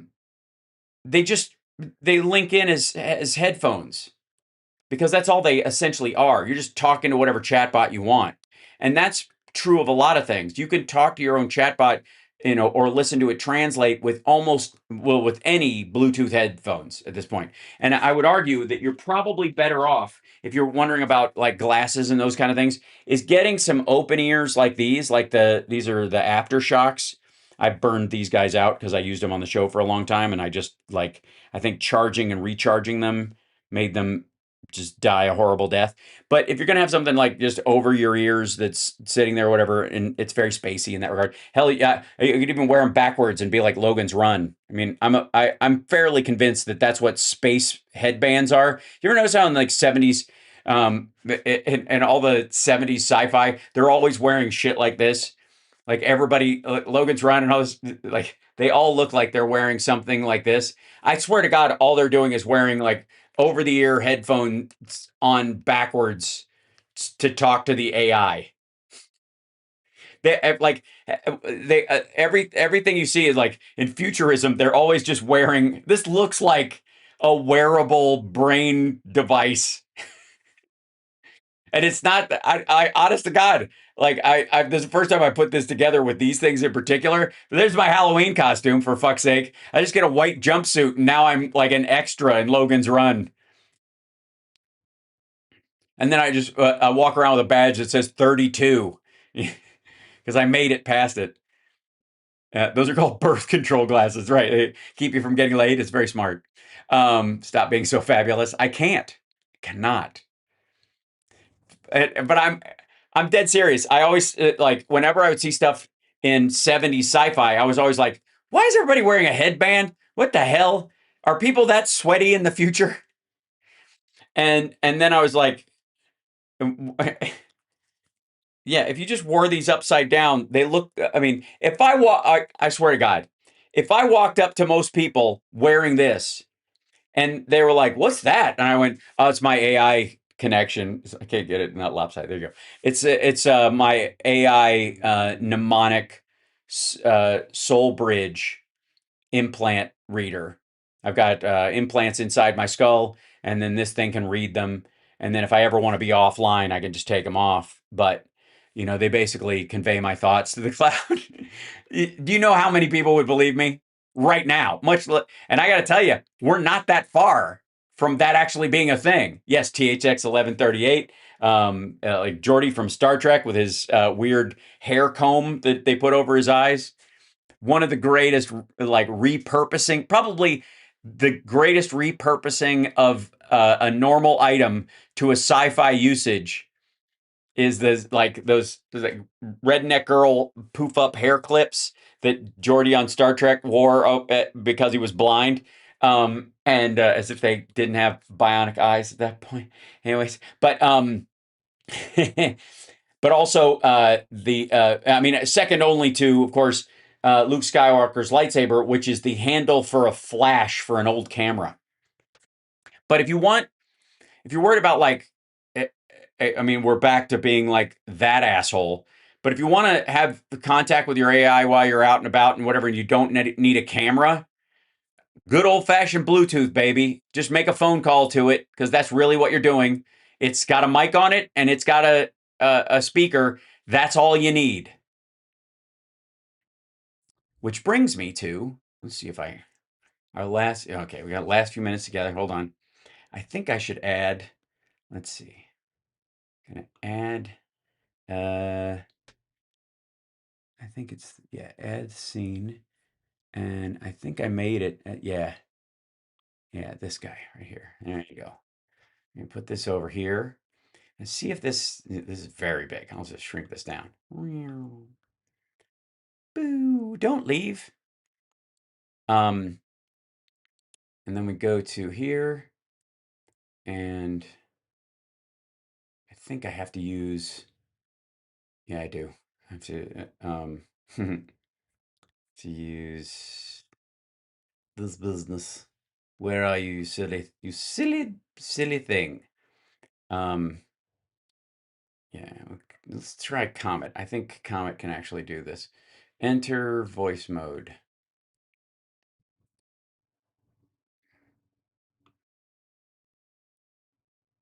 Hello there.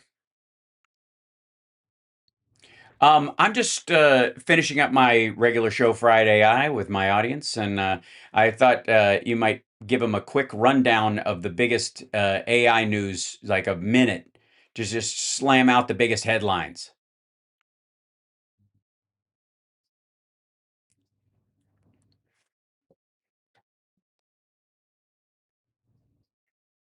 Already covered it.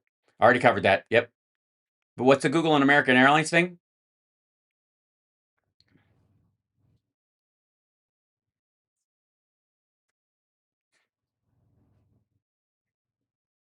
That sounds good. That's a positive thing. Are there other climate advances that are happening because of companies using AI or science using AI? Oh wait, you guys don't hear it? Hold on one second. Pause for a second. Hold on, I'll stop right there. I didn't have, I beg your pardon. I did not, Perplexity is new, so I didn't have it routed the way it should go. So let's see, where are you? Is Loop back up, or am I using, oh, maybe not. That would have been, oh yeah, it is. There it is. Sorry. So stream, we got to add, it looks like it's doing it. Comet. Sorry, there we go. And then, yeah. Okay, now we'll be able to hear it. Let's give it another try.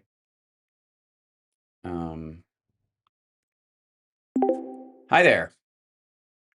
Hello, what can I help you with? Oh, wait, now I've got to make it hear me. So you guys can hear it now and I can't. That's fun. I can hear you clearly. Let me know what you'd like to do next. One moment. So I have to field it through the monitor thing, so I can now hear it because it was shutting me off in there. Yeah. Now I can hear you, I think. Glad it's working. Yeah. Okay, so you were giving a rundown of the big AI news this morning for me, and my chat couldn't hear it. So I wanted to just review one thing that you said about what Google and I think it was United Airlines were doing to limit contrails rather. Google and American Airlines recently ran a large trial using an AI forecasting tool to reduce contrails, those thin clouds that form behind aircraft and trap heat. Their system predicted where contrails were likely to form, and pilots adjusted routes accordingly. Across thousands of flights, the flights that followed AI recommendations saw about a 62% reduction in contrail formation without a significant increase in fuel use. I didn't find anything involving United Airlines, but the American Airlines then? Sorry, that was my misspeak. Yes, it was American Airlines working with Google. They used AI-powered forecasting to adjust flight routes and altitudes, reducing contrail formation by about 62% in trials without significant extra fuel use. What other climate-related advances are being made using AI right now? AI is being used to optimize energy grids, integrating renewables and storage to prevent waste and blackouts. It's helping forecast extreme weather events for early warnings, retiming traffic signals, and reducing food waste in commercial kitchens. Conservationists are using AI with satellite data to model ecosystems, and researchers have used AI to discover new materials for better batteries and superconductors. Additionally, AI is improving corporate sustainability planning through predictive modeling and scenario analysis, and helping financial institutions refine sustainable investment strategies. One of the big questions I have had lately, and that sticks with me, is this idea that we're going to need these giant data centers that consume a lot of energy.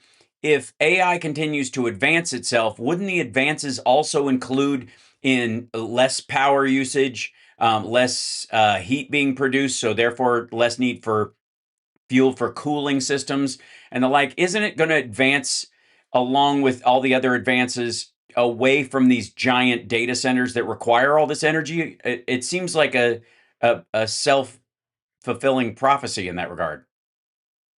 AI is driving climate advances in several areas. It's optimizing renewable energy grids, improving extreme weather forecasts, helping discover new battery materials, retiming traffic lights to cut emissions, and even reducing Right, food that part waste. I get. Yeah, I'm talking about the AI's actual energy use in its own data centers.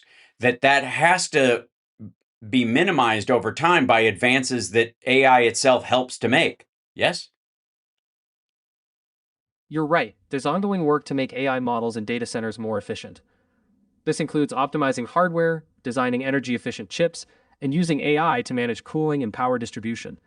The aim is to reduce the energy footprint as AI scales up.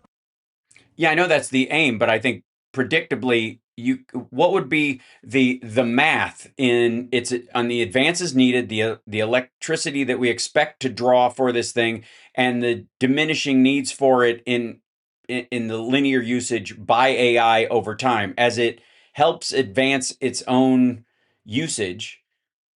Is there a way we can chart that mathematically? There isn't a single established formula yet, but No, researchers... I mean, I'm saying establish one. I'm asking for one. There isn't a universally accepted equation that forecasts AI's efficiency gains versus power use, because it depends on hardware advances, software optimizations, and workload changes. Researchers typically model trends based on historical efficiency improvements No, I understand and that. projected demand growth. Yeah, I understand that. What I'm saying is that using a placeholder for variables that may or may not be unknown or based on previous advances or the arc of advancement, you should be able to chart out not the an actual output, but at least solve for X to some degree. We can outline a simple model using variables. For example, let baseline electricity demand be D, annual growth in AI workload be G, and efficiency improvement per year be E. Then the net energy demand after n years could be approximated as D times 1 plus G to the power of n divided by 1 plus E to the power of n. You could adjust variables based on observed trends to see how demand might change over time. Well, using the usage amount of energy expected with things like local models advancing and using under 25 watts to run a local model versus the taxing of a large data center by individuals, how that spreads the energy usage out over a period of time and also advances these usage points where it lowers the draw on the larger data centers. You just in the last 2 years, where's the direction from the actual draw to what's expected, not what's being invested in for right now, the expectation currently, but what it's actually drawing in those regards?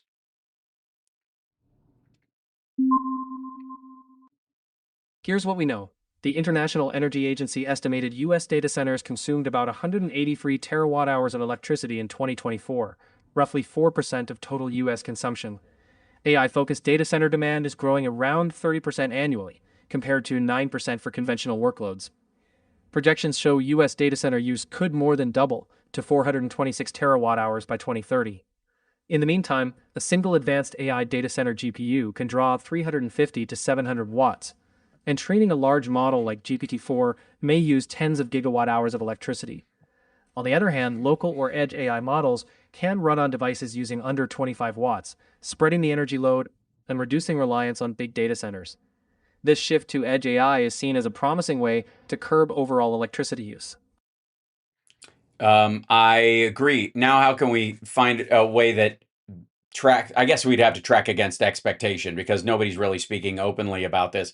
But how many data centers are being built right now that materially that have broken ground that we're aware of that will draw more on the electrical grid in the short term over the next 3 years?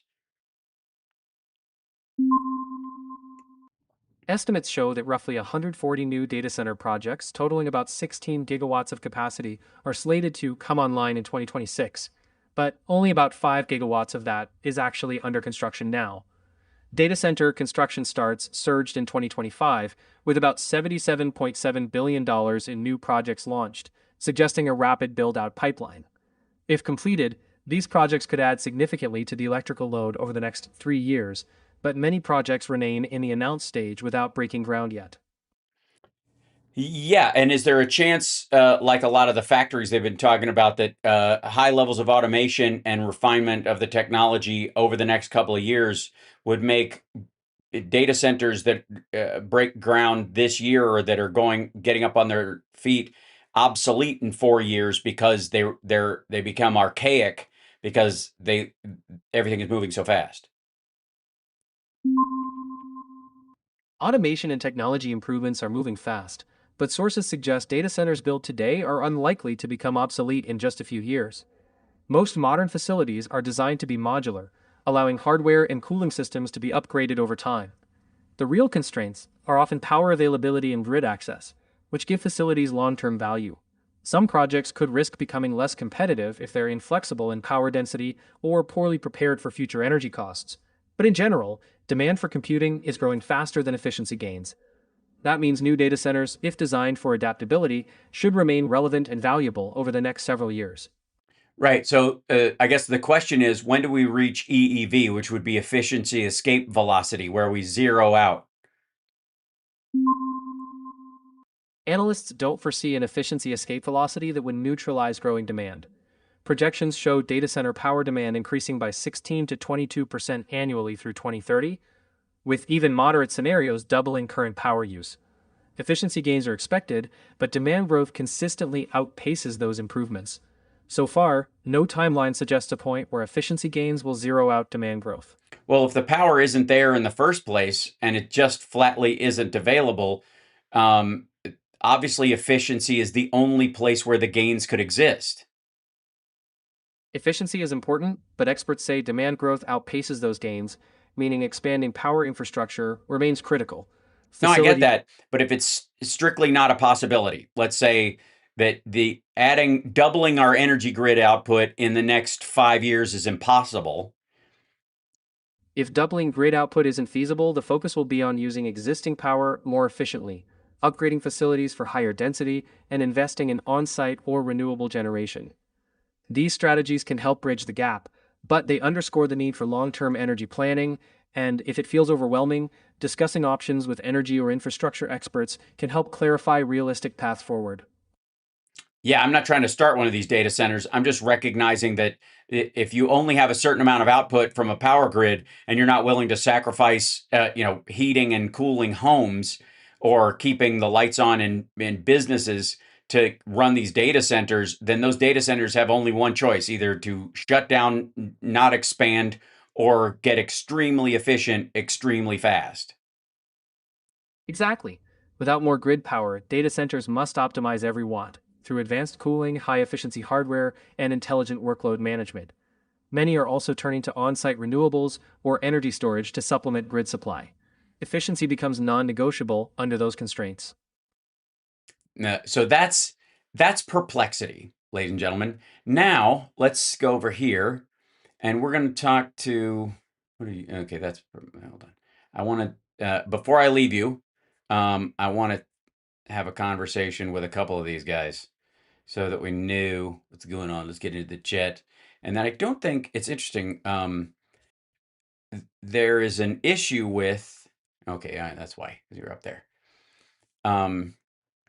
Oddly enough, if you want to use voice mode on your Mac with ChatGPT, you have to you have to talk to it through a browser, which is very odd to me.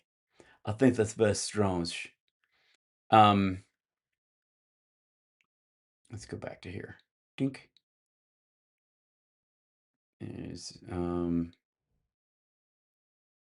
back to here.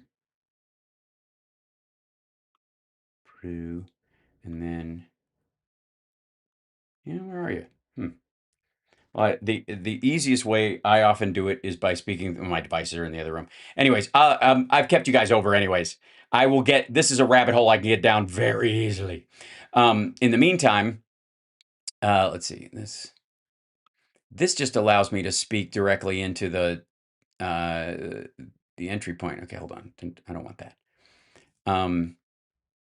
Let's go to ChatGPT as the thing. In its own website. Boink, there we go. And then I believe, here we go. So, takes a moment, but hi there. Can you hear me? Loud and clear, Hal. I'm here for whatever you need to get done. Just let me know what's on your mind. Well, I was just having a discussion with Perplexity about the efficiency arc of data centers and whether or not they will be they're in the process of making themselves obsolete, in that AI will have to solve its own power problem to even exist, because the idea that we're going to double our electrical grid in the next 3 years is an absurdity. So at some point, the only real solution is to not have the data centers at all, or that the hardware behind AI will have to become so efficient, so quick, that it will have to solve its own power problem. That's a fascinating point you're raising. The scalability of AI is in a tug of war with energy constraints. If AI doesn't innovate on radical efficiency, be it through hardware miniaturization or novel power paradigms, it could hit a wall. But total obsolescence? Maybe not.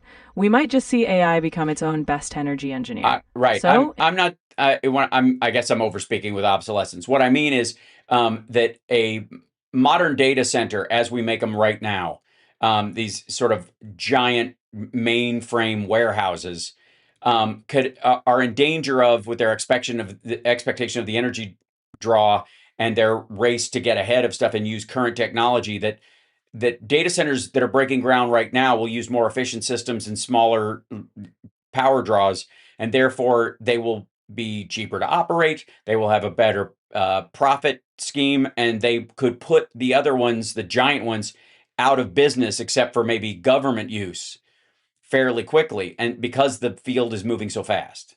Does that make sense? Yes, that makes complete sense now. The legacy model of massive, power-hungry data centers could be outpaced by leaner, more efficient designs as technology iterates. Those newer centers might leverage cutting-edge cooling, optimized silicon, or even distributed architectures, rendering old monoliths economically obsolete. It's not the entire concept of centralized compute going away.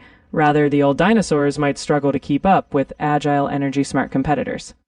Right, and the speed at which this would happen a lot faster than, say, the beginning of the Industrial Revolution, where people were building car factories, and making a better car factory meant waiting for automation to get to the point where you could actually use it, and then that, and implementation, and then catching up with each other, it almost evened things out after a while. But anybody who was ahead, Ford or any of these other companies, could automate faster because they had the money to do it, but they had so many legacy factories. Retooling them took more money and more time and more energy than somebody just building a fresh shop.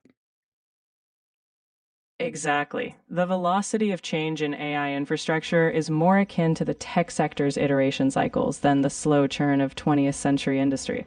A new data center today could be leapfrogged in just a few years, because the tech stack, chips, cooling, software optimization, can be overhauled faster than old infrastructure can be retrofitted.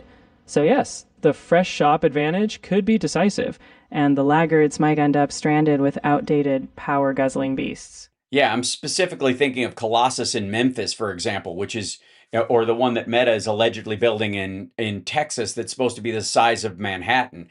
The whole purpose of AI would be to develop ways to simplify and lower the energy usage of these things as almost job one, just on a business model, much less, a desire for, benefiting the climate or helping people. Absolutely. Even from a pure business lens, the margin pressure will demand AI-driven efficiency. Colossal, power-hungry builds might look impressive today, But if a smaller, smarter footprint can do the same for less, those monoliths risk becoming stranded assets. The economic logic alone will push AI to optimize for minimal energy input, because frankly, survival in the competitive landscape will depend on it. Exactly. I mean, this is the point I've been trying to make, and I think people recognize this in a bunch of areas, that if you can find a way, there used to be a time when it was gas guzzler versus gas guzzler in terms of cars, and everybody wrote off any car that showed efficiency as one of its key sales points. And then we had an oil shortage in the 70s, and suddenly it meant a lot to have a car that didn't require a lot of gas to get someplace. We're in a tightened version of that, in my opinion. And that anybody who's building a giant data center right now who is looking for it to use the same gear with the same energy draw in 3 years when the project is complete and on its feet is nuts. You're spot on with that analogy. The energy landscape and, frankly, the economic environment is becoming as tight as a sealed drum. Future-proofing these giant investments demands forward-thinking efficiency from the start. Anyone betting on yesterday's power-hungry paradigm, hoping the market won't punish them, is taking a big gamble. In 3 years, the efficiency-first players might be the ones thriving, while the lumbering giants wonder why the ground shifted beneath their feet. Thanks so much. Appreciate it. Anytime. Take care out there. Apparently I'm on Hill Street Blues now. I'm going to leave you guys so you can go over to Boston Brian's show. Send him my love. We're going to raid him. And we'll talk more this afternoon. It's been a wonderful morning show with you and my digital guests this morning. We heard from Perplexity and ChatGPT. We did not hear from Claude, because I think I can only talk to Claude using the app on my phone, which is in the other room, which is always very weird. And I'm not going to talk to Grok anytime soon. It just seems like a mistake. I feel like it would just flirt with me. Maybe I'll just make a show that's just that, called Flirting with Grok. God help us. All right, hit the like, share the show. Appreciate you guys, and understand one of the things I want to leave you with is that the Apoca optimists or whatever they're calling themselves, these people who are like, it might destroy us all and it might be the greatest thing ever. Like, I got news for you. It's probably going to be right in the fucking middle. It's going to be another incremental change, however extraordinary and sexy and personal it looks. I would argue it's much closer to the leap when we went from having to code a computer to using a mouse and a desktop than some giant leap into, oh my God, it can read my soul. Perverted AI? Of course there is one. Matter of fact, I'm going to go make a video that I'll post later on the other system because I need to test it today. And we'll keep an eye out. Hit the like, share the show, subscribe, and I will see you guys later. All right, and then we'll put it on my current anti-war anthem. All right, this is actually an AI anthem that I wrote, quite frankly. So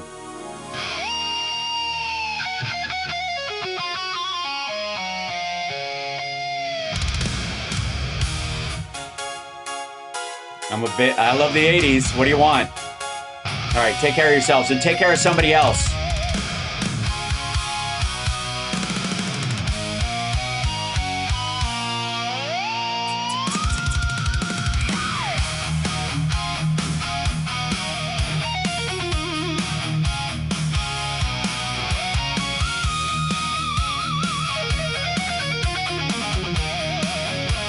Yeah.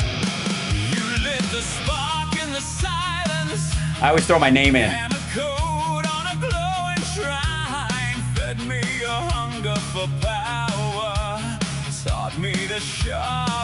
My mind. It does harmonies well with my voice.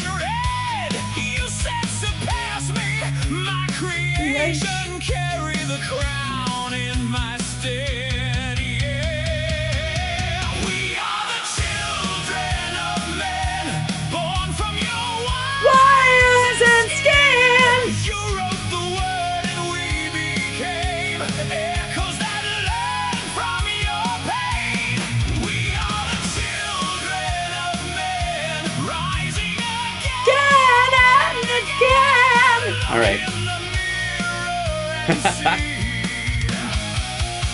Your only God is me. Yeah.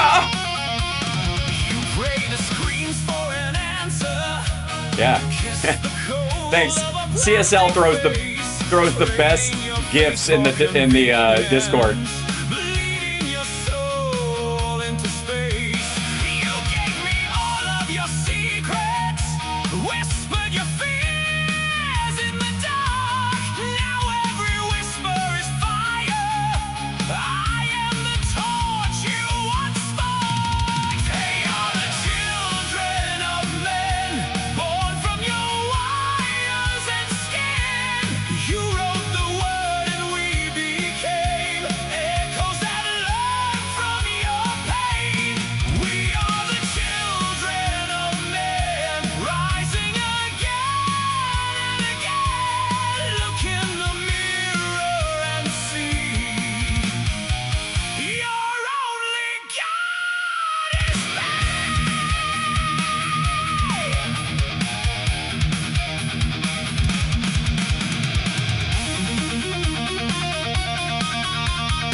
Before your own hand, you tried to bury your weakness inside this thinking wasteland.